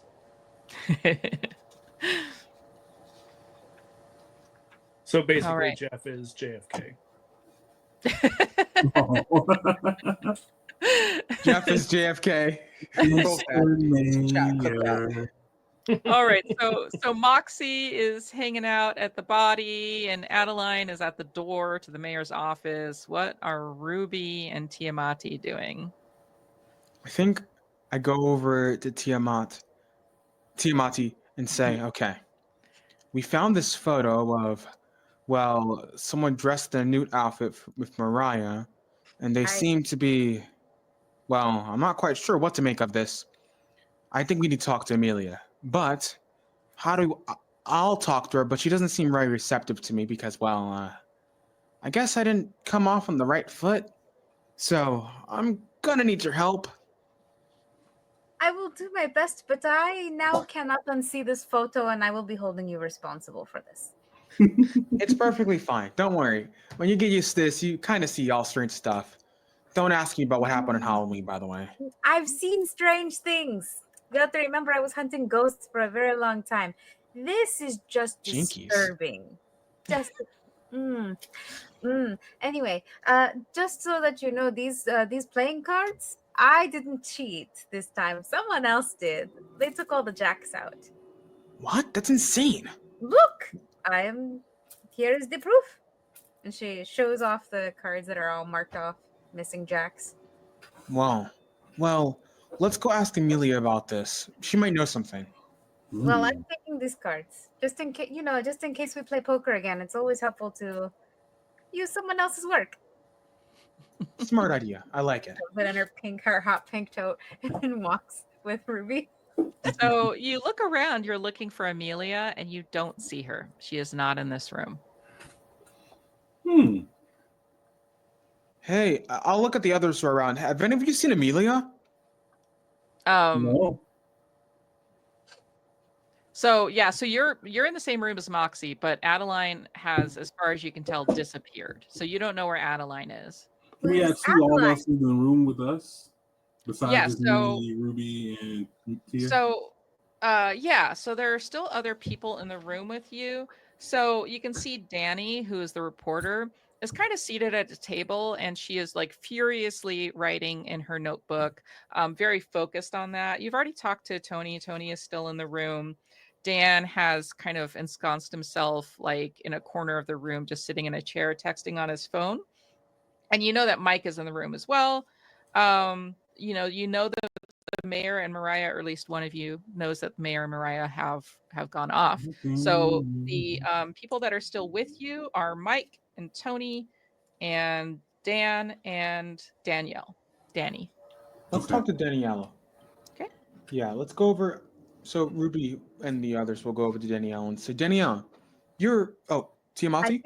I think Tiamati is like kind of low key freaking out because she doesn't see Adeline anywhere, and she's like, "Where's my Adelita? Where did she go? Did she go to the restroom?" So, and I think she actually is gonna break away and like start looking for Adeline, and just asking random people, but like asking for Adelita, who nobody knows. So who? Obviously not. Everybody's like, what? But yes. Continue. Yeah. So you walk around, you're asking people, you walk up to Mike and Moxie, and Mike just kind of goes, I don't know. I haven't seen her. Dan like looks up as you're saying that and kind of just shrugs. And Danny is like, I mean, I think maybe she went to the bathroom or something. I best guess. I didn't really see her leave.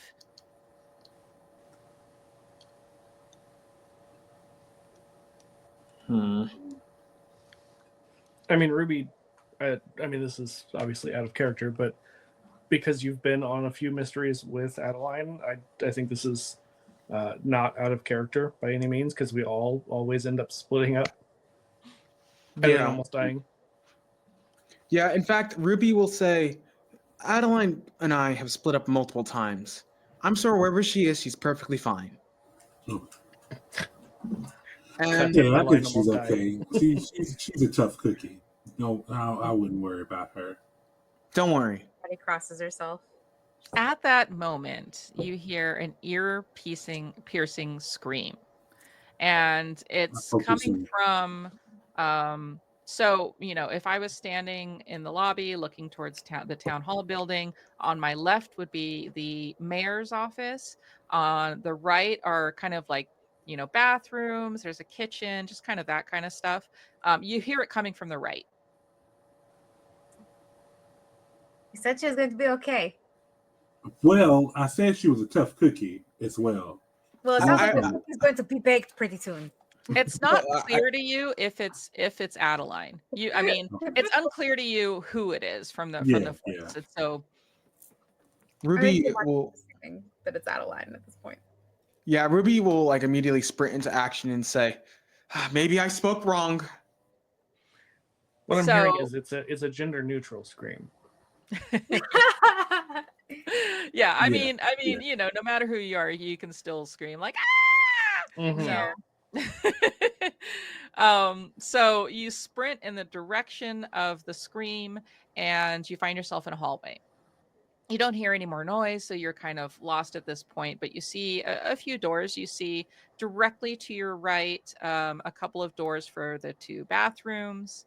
Ahead of that, you see a door with kind of like swinging doors, like a kitchen. And then the hallway continues on, and there's another door at the very end of the hallway. Can I look for any clues of like where that scream came from? Like blood or water droplets or anything like that? Anything out of the ordinary to determine which room it would be in? Yeah, roll me a meddling move with reason. No whammies, no whammies, no whammies. 5 plus reason is not going to be enough, probably. It's not. It's 6. You don't see anything in the hallway. You know, all you have is the sound to go on, and you're not sure which door or which area it might have come from.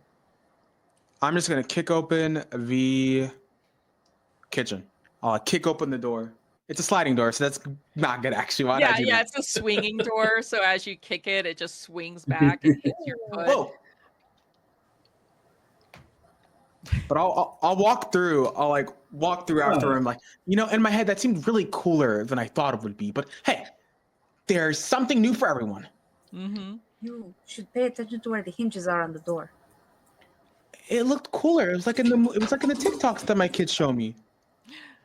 The TikToks ruin lives. So you have walked into the kitchen, which is kind of like a commercial kitchen for events and stuff that they have here. And you know, are looking around. You see a lot of, you know, steel tables and things like that, chipped Formica countertops, cabinet doors with half the knobs missing, and an oven that's seen better days. So I'll, you know, say this too. Did Moxie come along too? So is this Moxie, Tiamati, and Ruby, or is it just Tiamati and Ruby? So I am sticking back because Mike was like, no, I'll go. He stopped me from going, and he's chasing after with Ruby. Tia, did you go out? I'm gonna head back and I'm gonna try and talk to Danielle when it's my turn up. Okay. So so Mike follows you down the hallway and follows you into the kitchen. And I'll say, Tiamati and Ruby. Mike, the caterer and recently reformed criminal, has set up a prep area for the evening's refreshments. What do you see that is a hint of his former life? I think we see is that all of the knives that are present on the table are immaculately sharp. Mm-hmm. Ooh, I love that. Mm-hmm. Ruby, do you want to add anything to the scene? Yeah, I think they're all immaculately sharp, and I think you notice that the whole kitchen, like while it does look like a little bit of disarray, it's like very organized, like very, very like almost like sterile and very clinical, likely because Mike was in prison for a while. So like he was used to very structured lifestyle. It's almost eerie, kind of sad.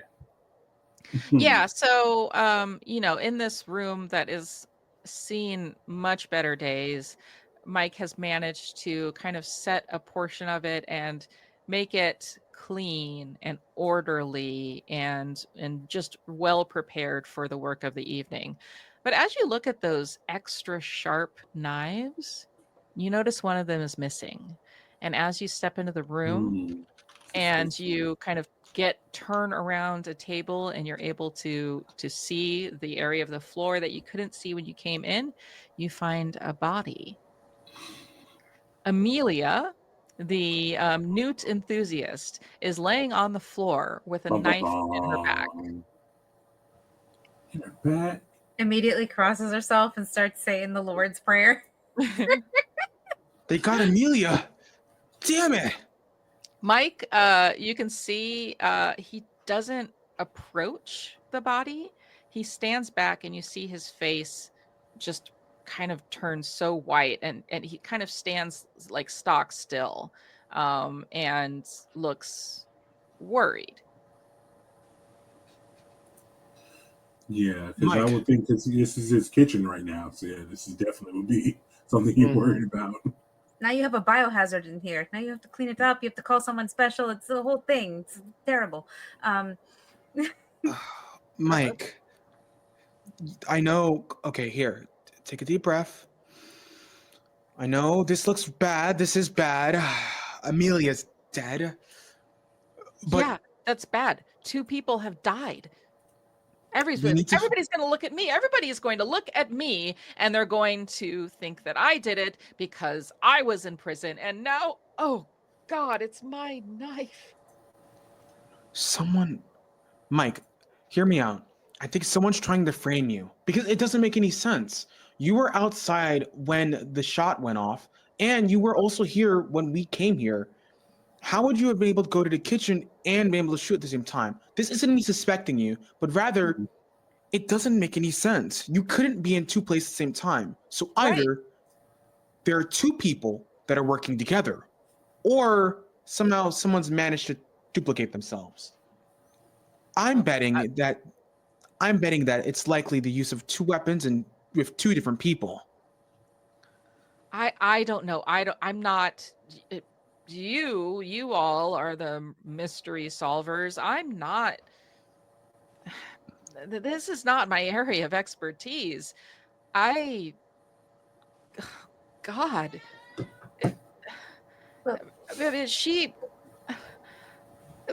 She wouldn't hurt a fly. All she cared about was newts. Why would anybody stab her?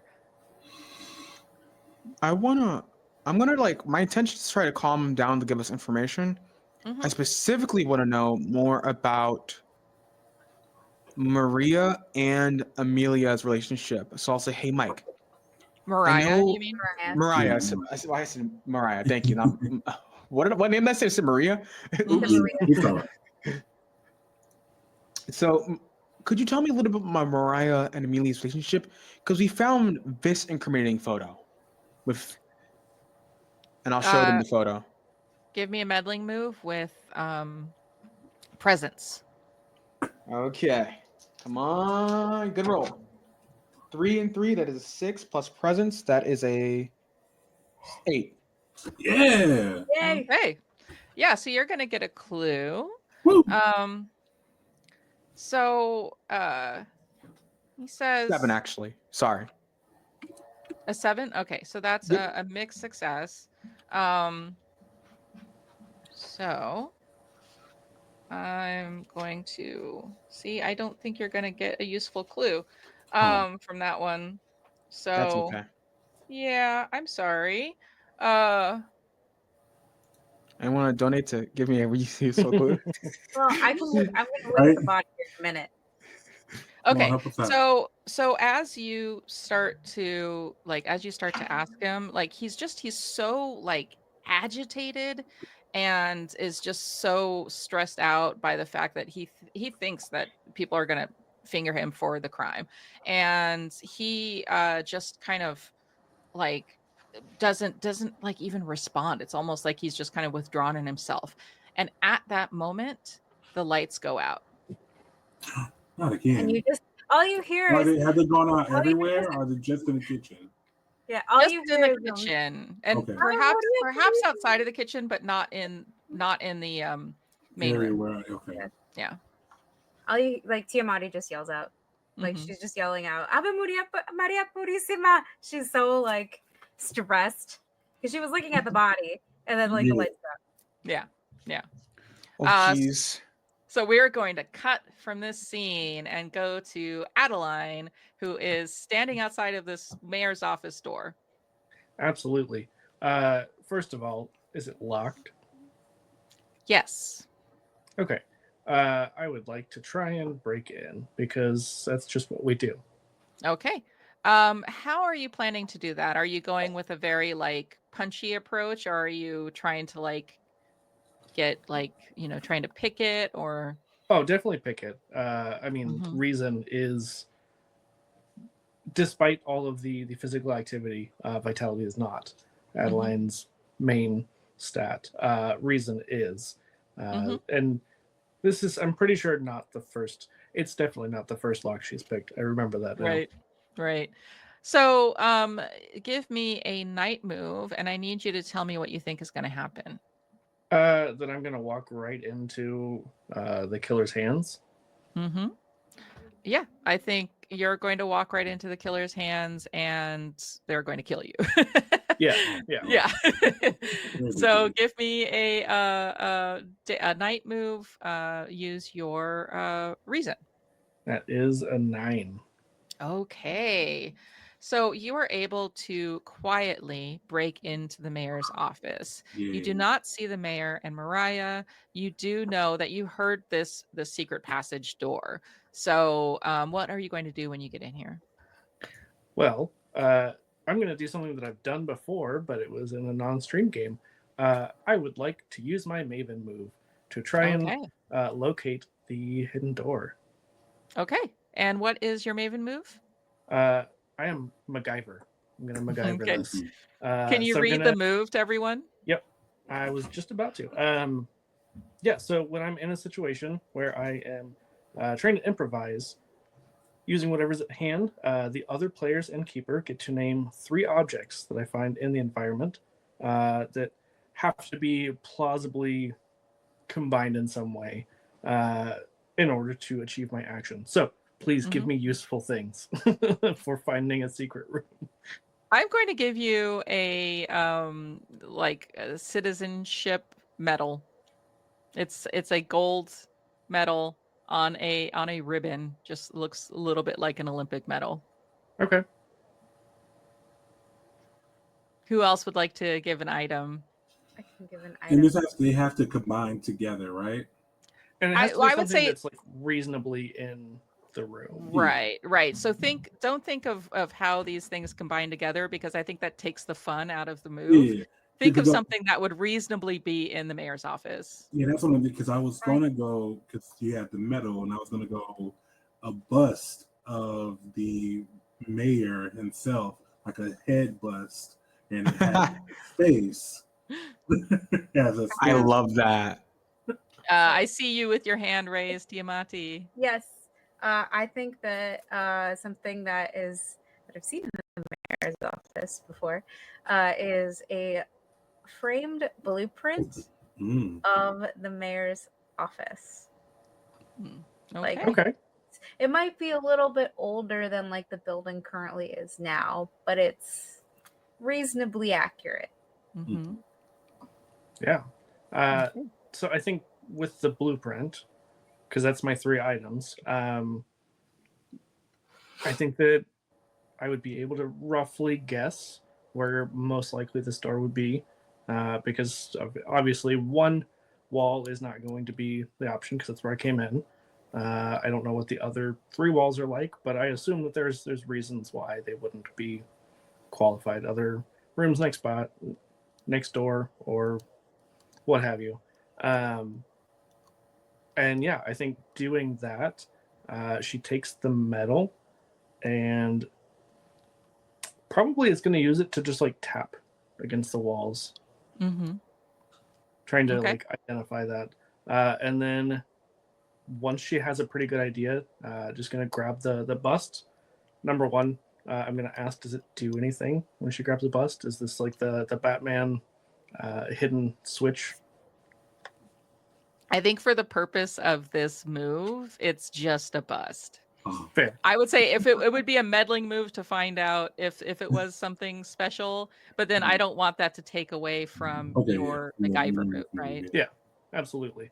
Yeah, so I think she would, once she's, got a pretty good idea of where it is, would take the metal, like wrap it around the bust and swing it.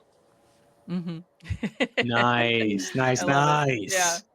Yes. We're going to cut from there and go over to Moxie, who is still in the center of the town hall. I'd say like you probably heard Tiamati scream, and I'm pretty sure you could tell it was her because I think you screamed in Spanish or something. Yeah. Yeah. Yeah, Tiamati's like screaming in Spanish. So pretty obvious. So so you hear that off to the right of the town hall, and you're not really sure exactly which room it came from, but you know which general direction. Yeah. All right. So firstly, I go, "Oh no, Mattia," and then I grab Danielle by the arm, and I said, "Come on, baby, we got to go help them." And, All right. And I take her out to the hallway, and we try to go down towards the thing, like the area of the screen. Mm-hmm. Yeah, I think that like as you do that, you can see that the other people look kind of alarmed, but they're not making a move to follow you there. And neither is Danny. Danny is still like writing. And as you kind of pull her arm to get her up from the table, she goes, "Wow, you're strong." And will go with you because she also heard the scream, and she's nosy and wants to know what's happening. Yeah, you gotta be a good reporter. Yeah, so you head into the hallway and you notice that all the lights are off. So it's difficult to see exactly what's happening. You know from having been here before that there's a few doors, like you know where the bathroom is, but you can't see the door. It's too dark. Okay, so I shout out for Tia, Ruby, where are you? And I kind of like, Danielle, ain't you little babies got like flashlights on your phones? What's going? Come on. Oh, right. And she grabs her phone from her pocket and turns on the flashlight. I would say like Tia and Ruby, like you heard that, so I'm sure you could like, respond to that. Someone brought a knife to a gunfight. A knife. Amelia was killed. As she hears that, she reaches into her little purse that she has on her, or no, yeah, reaches to a little purse that she has on the side and pulls out her little cast iron skillet. And she was like, "You love it." Yes. Cast iron skillet. Yeah. And I look at Danielle and was like, "That's why I'm so strong. I keep this thing on me." Where do you put it? Got that It's strap bigger on. on the inside. I was gonna say, is it like the single egg size? Yeah, like if I wanted to do the 10-inch, but I think I'm probably gonna go with like the single egg size, like 5-incher. That'll make a lot more sense. Yeah. Yeah, so you grab your cast iron pan, and are you gonna rush into the room, or? I'm gonna rush towards where I heard the sound at, and like I said, I'm having my cast iron up, like I said, and I think I found the door, and I push it, and I'm hoping that Danielle's behind me with this flashlight, and I swing, trying to make sure nobody's behind the door. Yeah. So yeah, you walk into the room with your cast iron held high, and Danny comes in the room behind you, and with her flashlight can see where the light switch is, so she turns around and turns the lights on. And you see Tiamati and you see Ruby, but Tiamati and Ruby, you don't see Mike. Oh no, my baby. So he's gone. You're not sure where he ended up. But as Danny, you and Danny and Moxie come into the room, as you like come closer to Tiamati and Ruby, you can see the dead body on the floor with the knife in its back. Oh no, the amphibian girl. I mean, it's technically newts. I think are they different? Are they the I same? don't know. They live Close. They live with the frogs. Oh, well, Close enough. Yeah, good enough. Okay, so we probably want to inspect the body, but we don't want to go about touching it. Yeah. Well, I'm taking a So- knife just in case, because if the lights go out again, I'm going to poke someone, and it's not going to be fun for them. And she like takes one of the sharp knives off the table. Yes, that's probably my protection. Don't fall off that. I turned Absolutely not. I know what that means. Danielle, or turned to Danny. I said, "Girl, turn the flashlight off. Get your phone out. Do the thing. You're reporting. You're supposed to be here for the story, ain't you?" Yeah, I mean, as you're saying that, she's turning the flashlight off. I know. I know how to turn it. You're not the boss of me. I didn't drag you here for nothing. We got stuff to do. And we're What trying to make sure what am I supposed to do with a murder? I'm a reporter. And That's we're because three you're old supposed to women. report it. Yeah, we're three old women. I'm a baker and barbecue maker, and she's a fisherman, and Tia don't make candlesticks, but she does stuff. I mean, close enough, but Look, I have written about you all enough. I've heard enough rumors. I know. You're the real murder solvers in this town. I don't know why we have so many murders, but honestly, I thought anybody's about that here a is lot. equipped. Yeah, To be it's honest, kind of weird, isn't it? yeah, I it mean, really I thought is this was weird. gonna be like a really sleepy job, and it's surprisingly full of murder. Yeah, it happens every couple of months. I don't know why, but you know what? Hey, it helps me keep busy after retirement. Speaking of which, maybe let's focus back on the case. Okay. Good idea. And like Tiamati gets to work looking at the body. Okay, give me Yeah, a I'd say- meddling move with reason, Move with reason. Okay. and I'll give you advantage because Ruby's helping you. Okay. So roll 3 die and take the 2 highest. 3 die and take the 2 highest. And then reason. Oh my god, I gotta scroll back up. Sorry, it was reason +1. Okay, that's balls. That whole roll was balls. Okay. Oh no. 7. 3 plus 3 is 6, plus 1 is 7. You guys are gonna go to the timeout chair. I'm not sure.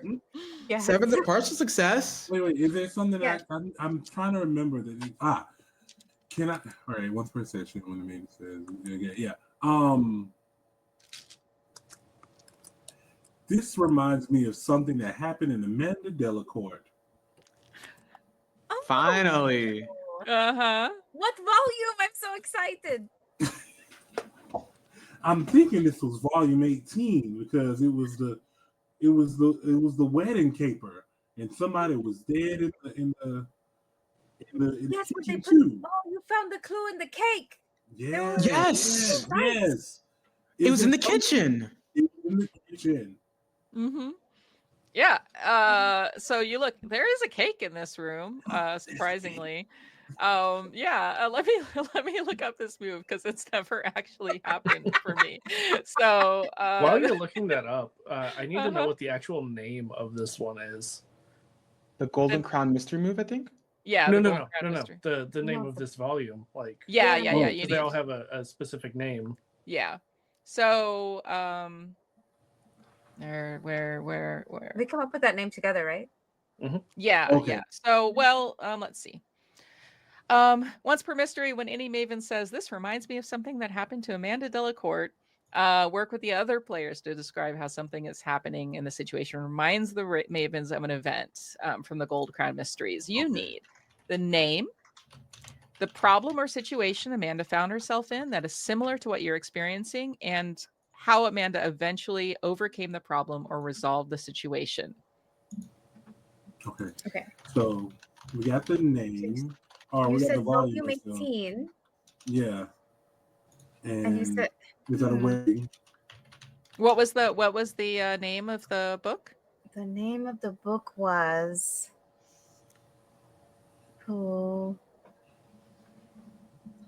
Slice, dice, and cakes and nice. Yeah. Cakes And the are nice. volume was No, and the volume was cakes on ice. the dance floor. Mm-hmm. Cakes on ice. Oh, Yeah. that's right. I'm sorry. I love that. And that's what she was also looking for, a particular suspect, and they found them in the kitchen, murdered.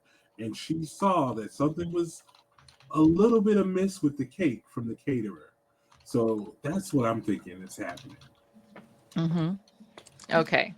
So there are two ways that you can use this move. One of the ways is to just take a 12 plus to this roll that Tiamati made.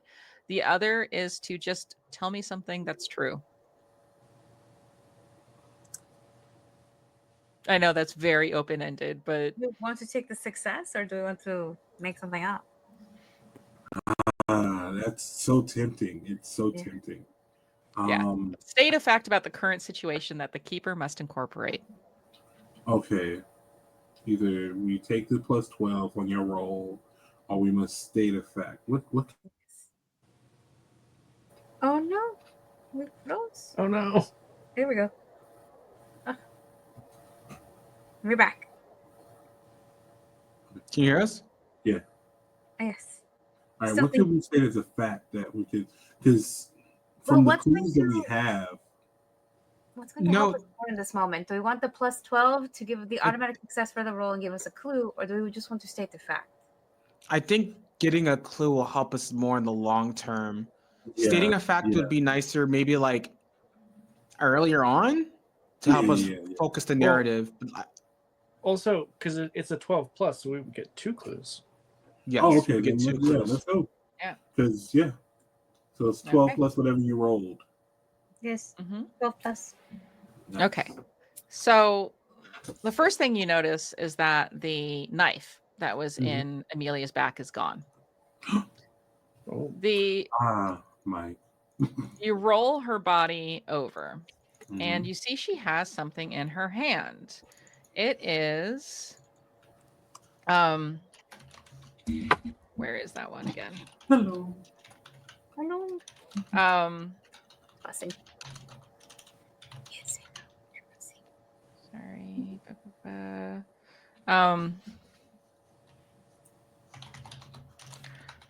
A plan to drain the Brindlewood fen, which is where her newts are. Okay. Not the newts. You also find, it looks like maybe she was doing some research into who might have been involved in this effort to drain the fen. And you find that she has compiled some research notes that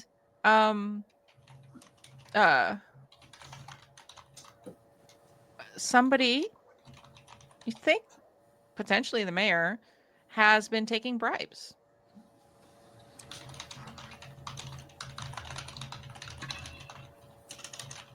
Okay. Yeah. So, because the thing is with this, for the 2 suspects that we know that deal with real estate, one of them has been in the room the entire time, or been in the other room the entire time. He hasn't left. So the other one that I know that deals with real estate, we haven't seen him for a while. Or me, Tia, and Ruby haven't seen him for a while. And we still don't know where Adelaide is. So I think this is a good moment to cut to Adeline. You have managed to get your way into this secret passage. Is there anything you want to do in the mayor's office before you move on? Yeah, just quickly scan, make sure there's nothing suspicious other than the secret passage.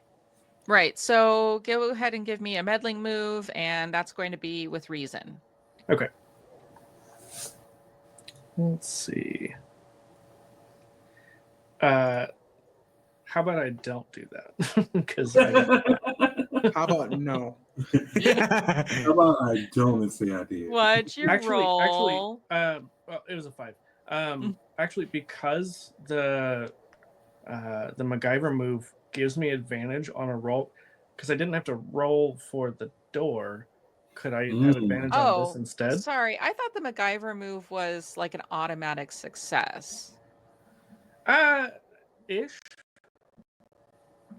Sorry. I just want to see if, because if that's an automatic success, then yes. I mean, but we can if call it's it an not, automatic success. yeah. Right. If it's an What are you automatic, doing here? okay. So if it's an automatic success, then you're still going to have to do that meddling move, and you're still going to get a 5. If Okay. it's not an automatic success, then that 5 is the roll to get into the room. So. Oh no, we're going to automatic success that. yeah, I'm just gonna take the 5. Okay. Oh. Yeah, so you're unable to find anything, but as you are looking, you set off an alarm. No. Classic Adeline. Classic Adeline move. So It's you 2 for hear 3. this incredibly loud alarm. The rest of you hear this alarm as well. You can tell what direction it's coming from in the building, but you can't exactly tell. Okay. Did you want to say something, Tiamati? She was just gonna curse. Like, oh, what is that now? Yeah. All right. So what are all of you doing when you hear that alarm? An alarm? What the hell is that? Is the building on fire? Did someone else get I hope it's killed? not a fire. You don't set off alarms for murder. Generally, you don't want to get caught doing that. Yeah, that is true. But something went off. It sounded like it was from the other end of the hall. Let's go check it out. Oh, okay. Don't worry, I have a knife. So you start running out of the kitchen down the hallway to go through the town hall, the main town hall area, to get to the other side of the building, which is where you can hear the alarm coming from. What order are you leaving the room? I would say probably Ruby in the front, Tiamati in the middle, and me in the back. Okay. Yeah, I think Tia's gonna be in the middle. Yeah. As you are running down this hallway, which is still dark, you turned on the light in the kitchen, but not in the hallway. So you're leaving and you're running down the hallway. And Danny has already left. So she ran ahead of you. Okay. So as you are leaving, Moxie, you feel an arm grab you and pull you back.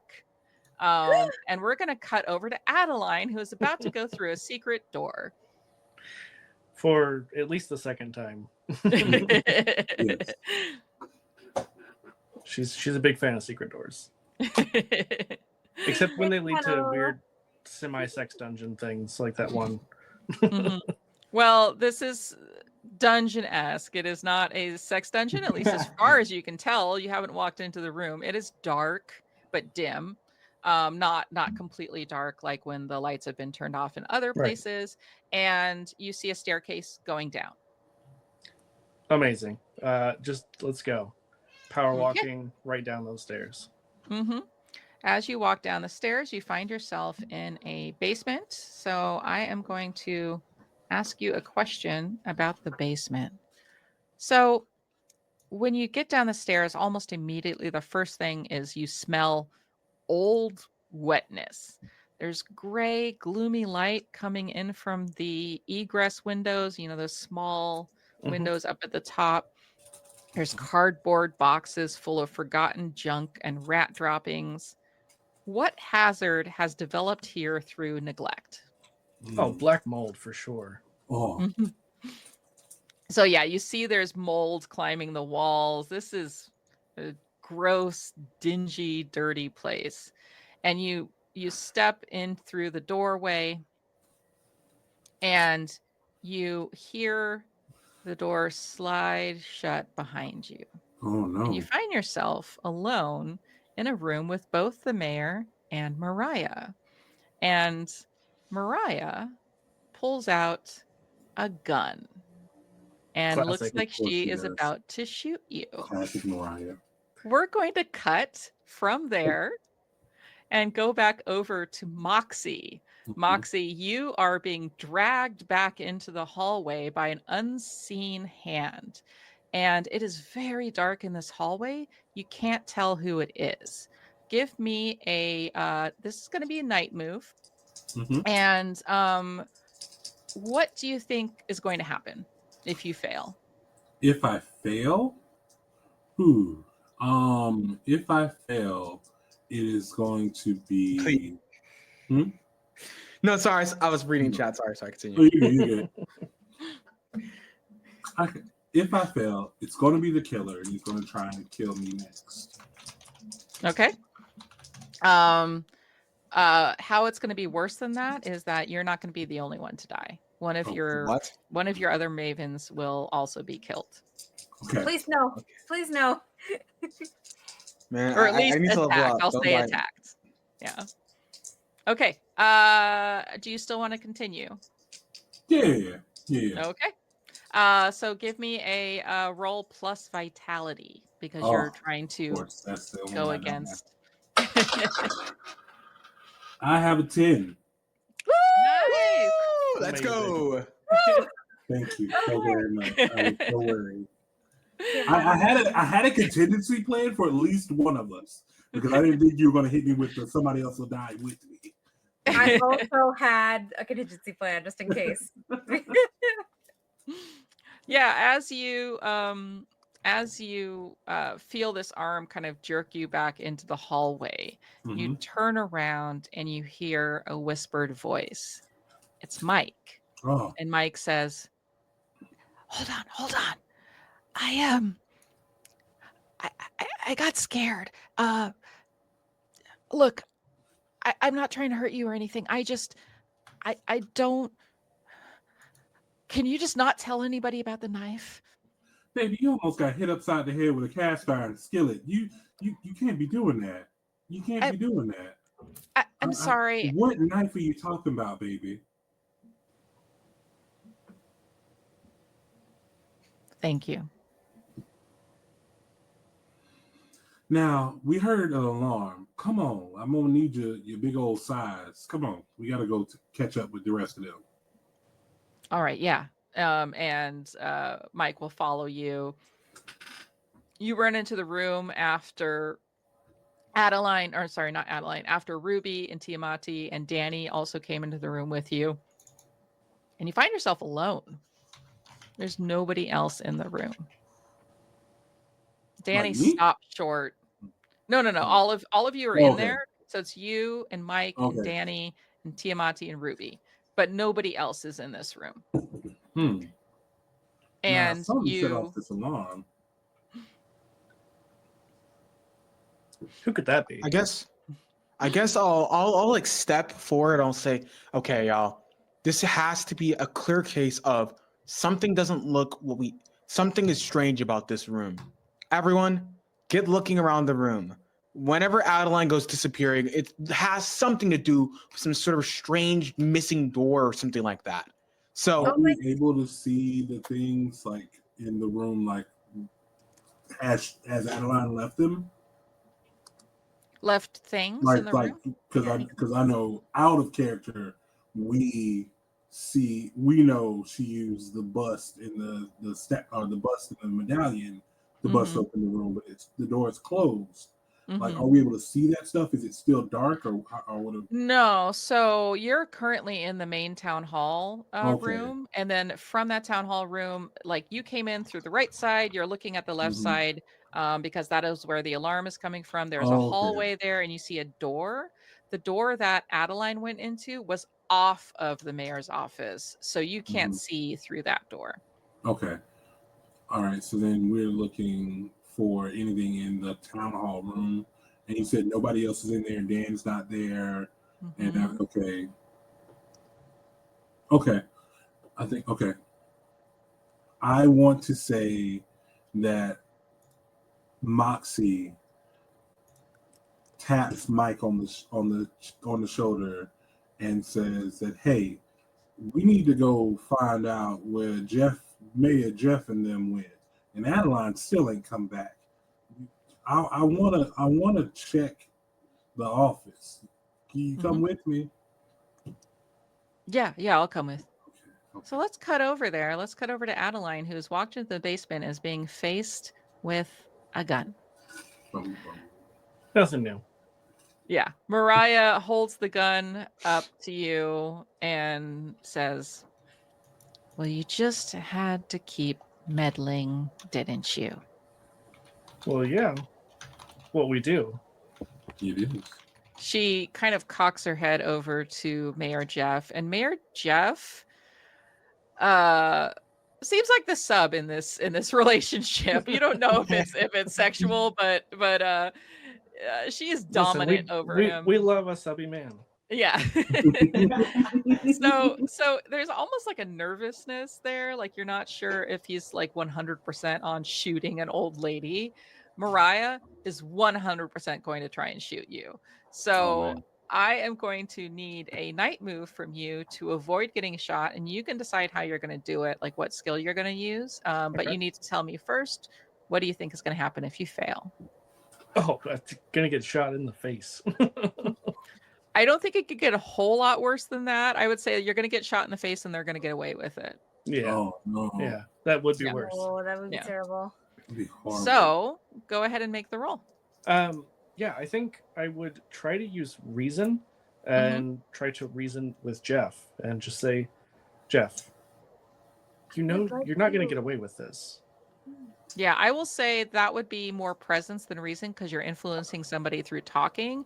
Reason would be more like, hey, I look around the room and I see something that could help. You know, it's more like, you know, the person with the equations. I mean, fair. I hate it, but thank you. I mean, you can justify reason. Yeah. I mean, there's nothing really here. There's just rat droppings and black mold and boxes and pocket sand. Yeah.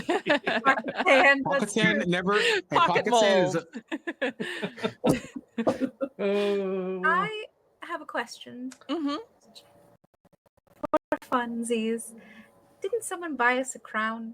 They did. Someone bought us a crown. They and it did. To be that's good. Putting that out there into the world. Wait. But you haven't failed the roll yet. Okay. Yes, exactly that. I got a 4. Yeah. You got a 4? Okay, yeah. Can we use that crown, please? Roll, so. All right. Please, let's use that crown, dear God. Okay. So you feel the bullet pierce your forehead, and then no more.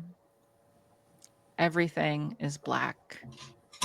And you think your last thought is, God damn it, they're going to get away with this. Your body falls to the floor. And yet, that didn't happen because you put on a crown. Woo! Now, you started with a 4, which is a dismal failure. Yep. This is going to step you up not to a full success, but to a mixed success. Yeah. So what's going to happen is that Mariah is going to miss. She's going to shoot you, and she's going to hit you in the leg. Take the condition, shot in the leg. The leg? That's worse than death. Come on. Yeah, I mean, how are you gonna speed walk? So you're shot in the leg, bleeding on the floor. The rest of you hear the gunshot, but it is dim. It's not as strong. It's not as loud as the other gunshots were. And as you fall to the ground, bleeding, and I'll say the condition is going to make it hard for you to do anything, like vitality is going to be a disadvantage. So So Mariah and Jeff push past you up the stairs and into the mayor's office. You don't know where they end up past that. And we're going to cut back over to Moxie and Mike. Are Tiamati and Ruby also running in that direction? If there's noise, yes. Yes. Yeah. You hear the muffled sound of maybe a gunshot. You're not entirely sure. The alarm is still going off. Real quick, for the crown, don't we have to narrate a scene? Or is that a different crown? Oh, right. Sorry. Thank you for reminding me. I was just looking at them and I'm like, I did all that work to figure out which one I want to do. Yeah. Sorry about that. Yeah, so I'll for people who are watching, so the Crown of the Queen, it lets you move your roll up 1. So it lets you avoid dire circumstances if needed, like being shot in the face. In order to like earn the crown, essentially, you need to narrate a flashback or a moment in your life. So what have you chosen to narrate? Which one was it? A flashback of the fondest memory of one of my children.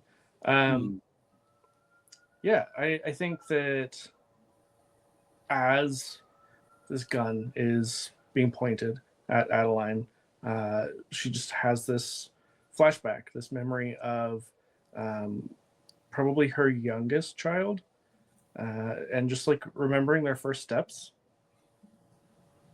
Just one of those things that you either are there for it or you're not, and she happened to be there for it. And that's just the last thing she was going to think, other than, God damn it.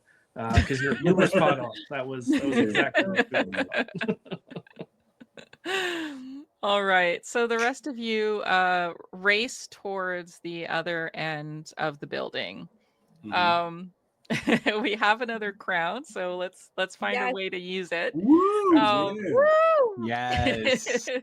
All right. So you are racing towards in the direction of the mayor's office, and you think you hear like a commotion or something as you kind of get closer.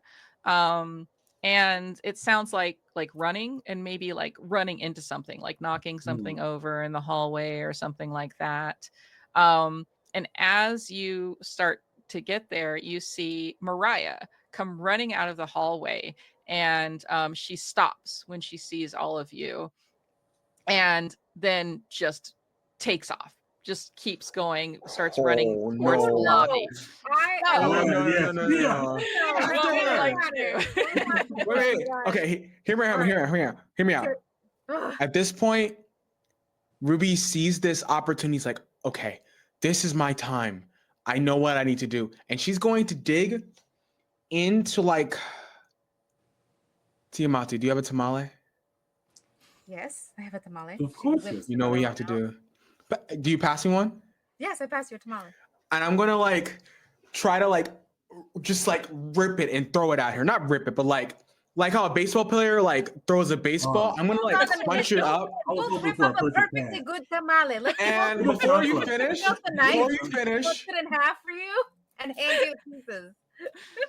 Thank you. And then I'm going to like just throw it as hard as I can. I want to use vitality for this, please, and thank you. Yes, absolutely. So this is a night move. So tell me what you think is going to happen if you fail. I slip on a knife and die. What is that? You slip on a knife. I don't know. That's the first thing that came to mind. Let's see. Oh, Mariah gets away. There we go. Mariah gets away. I'm going to say it's going to be worse because she's going to shoot you on her way out. All right. You can't kill Ruby Rosenberg. All right. So go ahead and roll with vitality. That is a 5. I'm going to use the Maven crown at this moment. Apparently you can't. You sure you want to use the crown now? Because I can help out and we can save the crown. I also can help out. Well, let's use the crown because I think it's more fun that way. And it was donated too. So. Yeah, and it was donated, so let's use it. So you see, you take the tamale, the half of a tamale that Tiamati has given you, and as you turn, there's that moment where your arm comes up, and just as it leaves your fingers, you didn't notice that Mariah was holding a gun, and you feel the impact of it in your solar plexus. And you have a moment where you look at your friends, your fellow murder mavens, and you let them down. All you cared about was keeping them safe, and you now find yourself very quickly losing consciousness in a pool of blood in the middle of the town hall. Mariah runs away. So, tell me, what is your flashback or your moment that you're going to narrate? So when Ruby falls to the ground, the screen goes dark, and then you see a younger Ruby. She has to be in her 30s, and she is specifically with her. She's like with her daughter, right? And the daughter has to be like maybe like recently coming back from college, and Ruby is sitting in the car while her daughter is all the way over there, and she sees the text message she got from her daughter, or the voice call, and it says, "Mom, why didn't you come to pick me up from school that day?" And she didn't pick her daughter up because she was stressed. She was just burnt out. She entirely forgot. And this is more than a common occurrence. It's happened multiple times. So she's kind of numb to it at this point. And when that scene comes back to her, like in present day, she's like, I failed the people I care about because, I just couldn't show up when I needed to. But fortunately, she's alive at least. So, rewind. Let me time. come back to the scene. You stop. You throw that tamale at Mariah, and this is a mixed success. So you're not going to get exactly what you want. You're not going to throw a tamale or half a tamale like a baseball at Mariah and get her to stop. But she doesn't shoot you. Instead, you throw the tamale. You hit her in the back, and it stains her cardigan, but she keeps running, and she's able to run into the lobby and out the door. As this is happening, Jeff comes running into the room, stops cold, and just kind of looks around like, and I think this is a good time to start to theorize. So we have a lot of clues. We have a lot to work with. The theorize move, basically all of you are going to decide what happened. Using the clues that you have at your disposal, you're going to bring them together into at least to you, reasonable narrative of what happened. For every clue that you successfully integrate, you're going to lower the difficulty of this roll. You could also explain clues away. So you can say this was a red herring and this was why, and that will also reduce your roll. Anything that you don't use isn't going to help you out. So we're going to take some time to talk it through and decide what you think happened.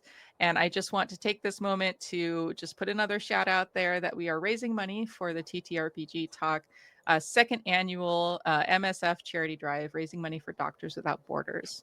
And thank you so much for everybody who has donated crowns, who has donated commercials, who has given clues. We really appreciate you.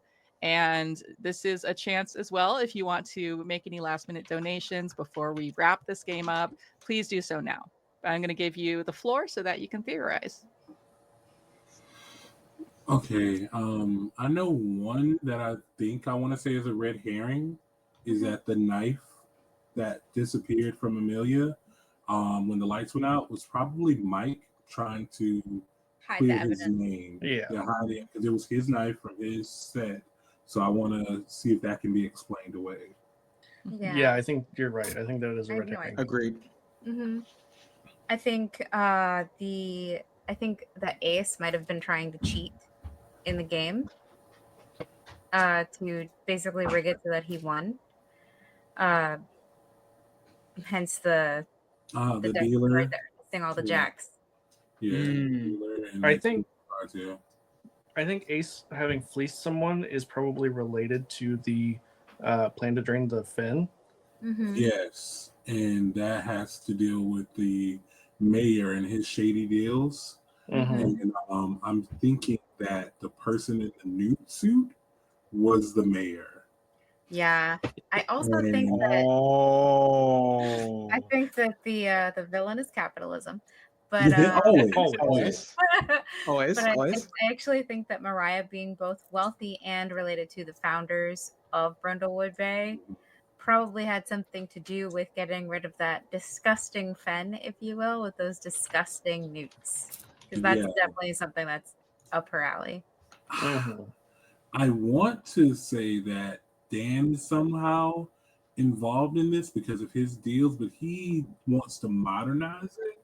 He wants to modernize So Brindlewood gentrifying. Bay. We're talking Yeah, gentrification. Yeah. Yeah, gentrification sounds about He has something. sounds about right. He's also gone. He's also gone. He's no longer in like the room or whatever. I was gonna say, I wonder because if Ace was working with Jeff and Mariah, maybe Dan was the actual shooter, and So- then the other two did the other murders.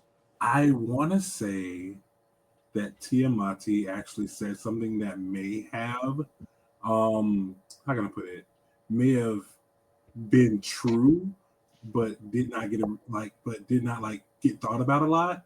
When we found that bullet in an unexpected spot, Tia was like, they tried to shoot Mariah, but they missed.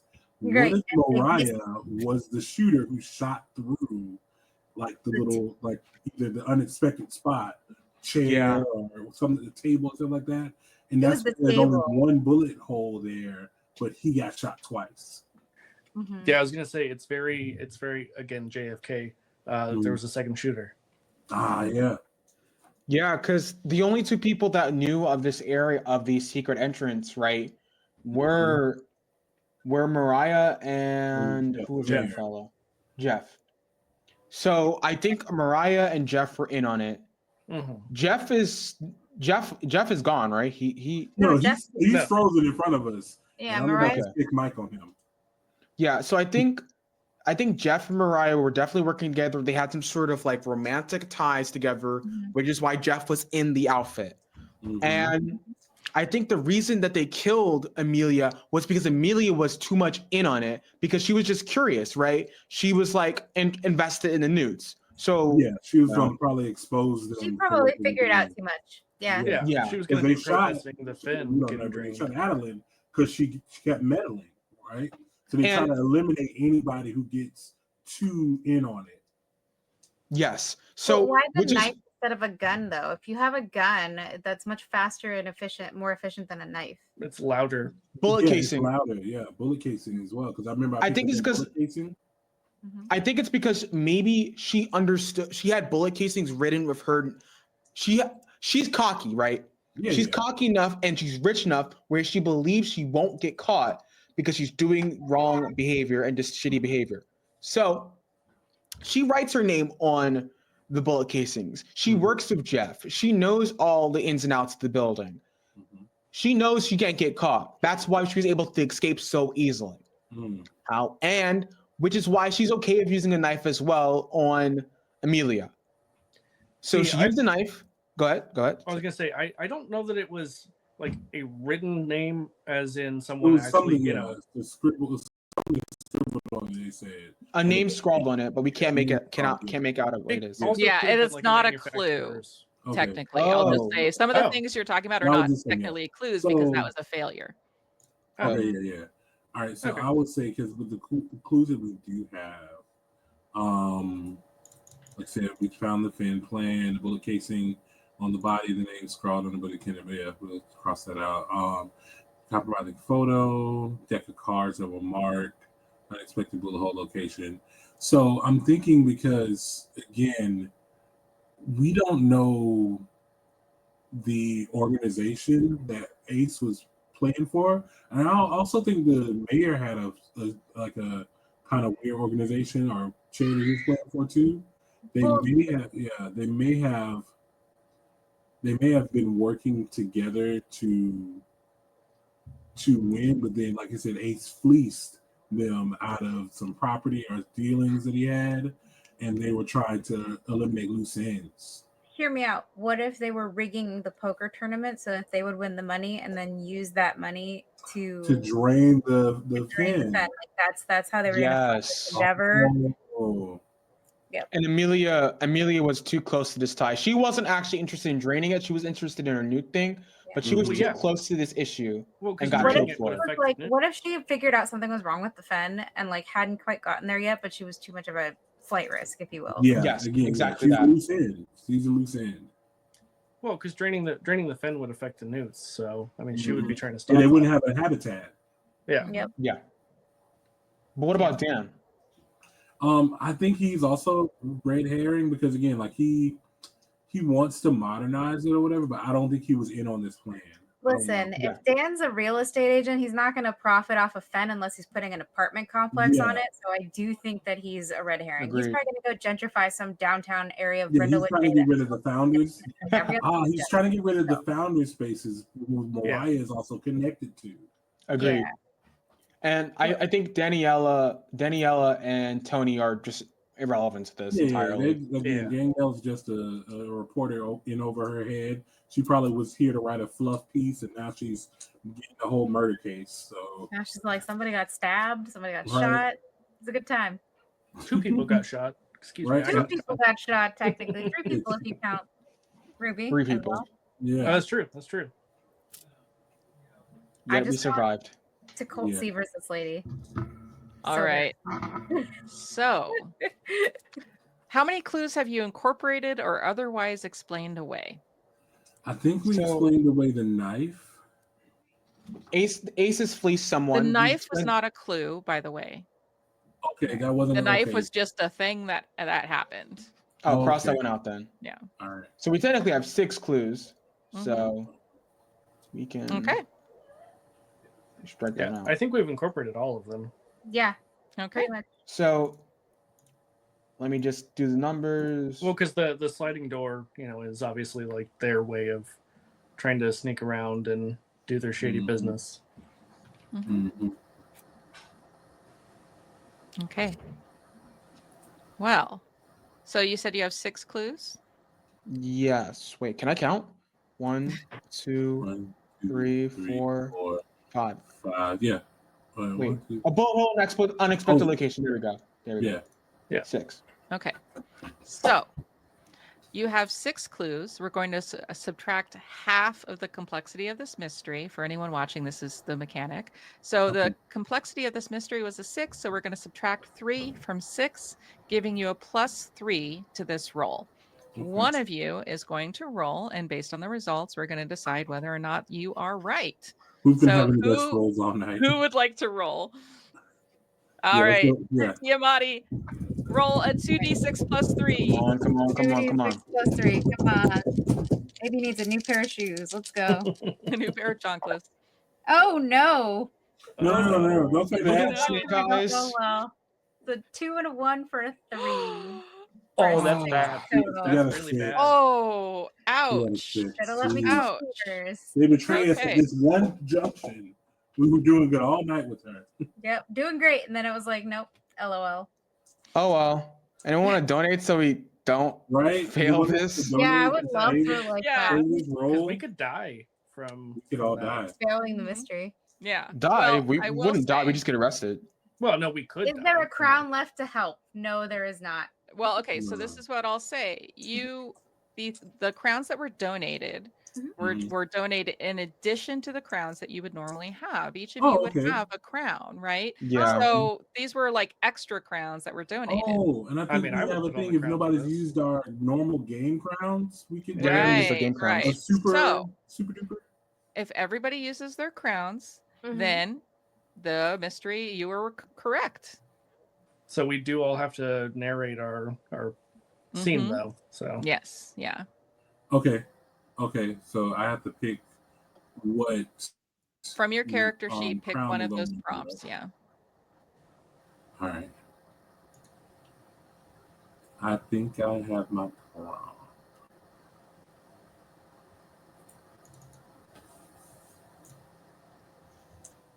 I Did think I have someone mine as for well. me? What? Oh, Someone picked my for me? fault. Someone picked I off. was on. My bad. I Okay, I was got on yours. confused. My bad. I clicked what was in front of me. Oh,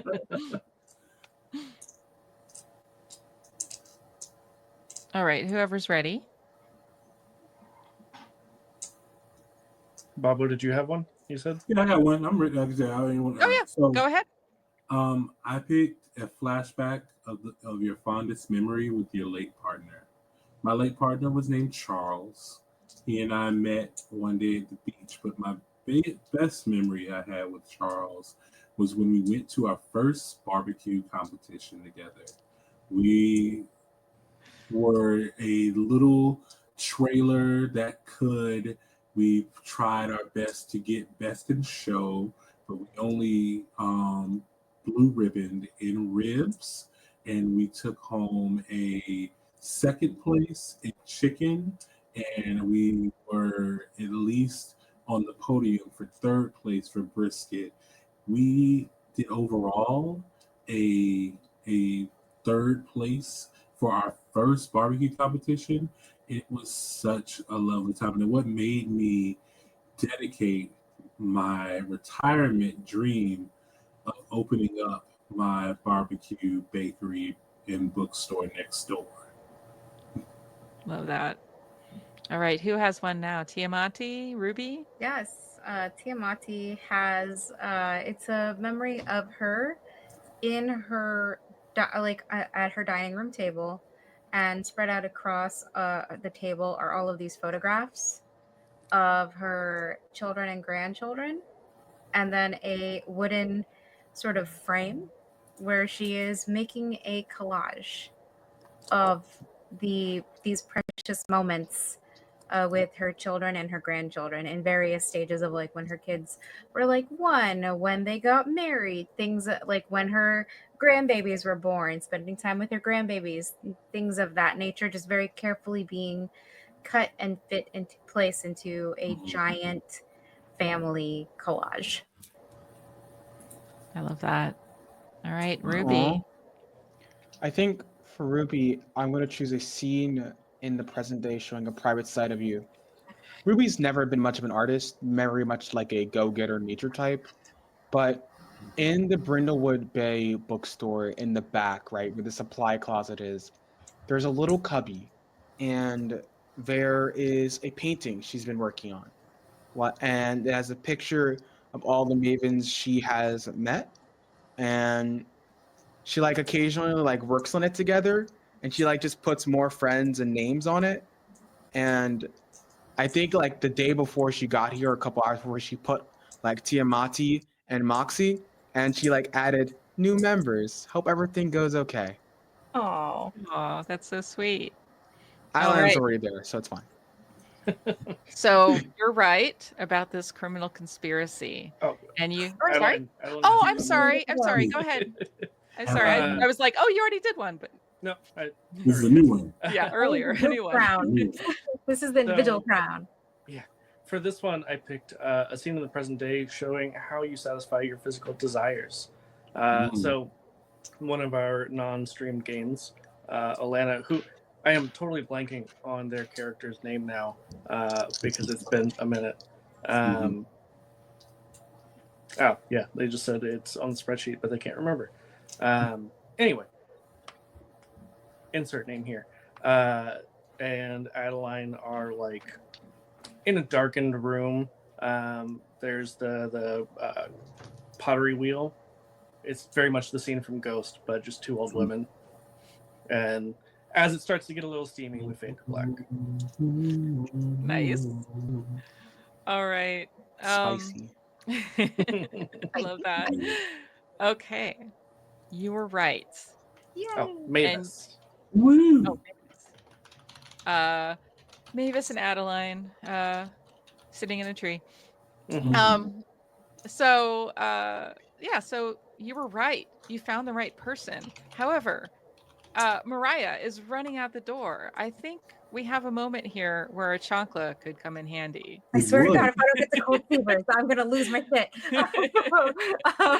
But yeah, like, and like, very like clockwork, she was like, "Not my Mavens, you bitch!" and like whips out another chancla. This one says Maria on it. Yes, And because like, Jesus is already. she flips it, and you just hear that like it's very slow mo. I am gonna use my cold fevers. It's gonna be an automatic success Nice. on this. Nice. Love it. I Flipping love in the it. air. If she tries to turn a corner, it fucking follows her because that's what Heat chanclas seeking. do.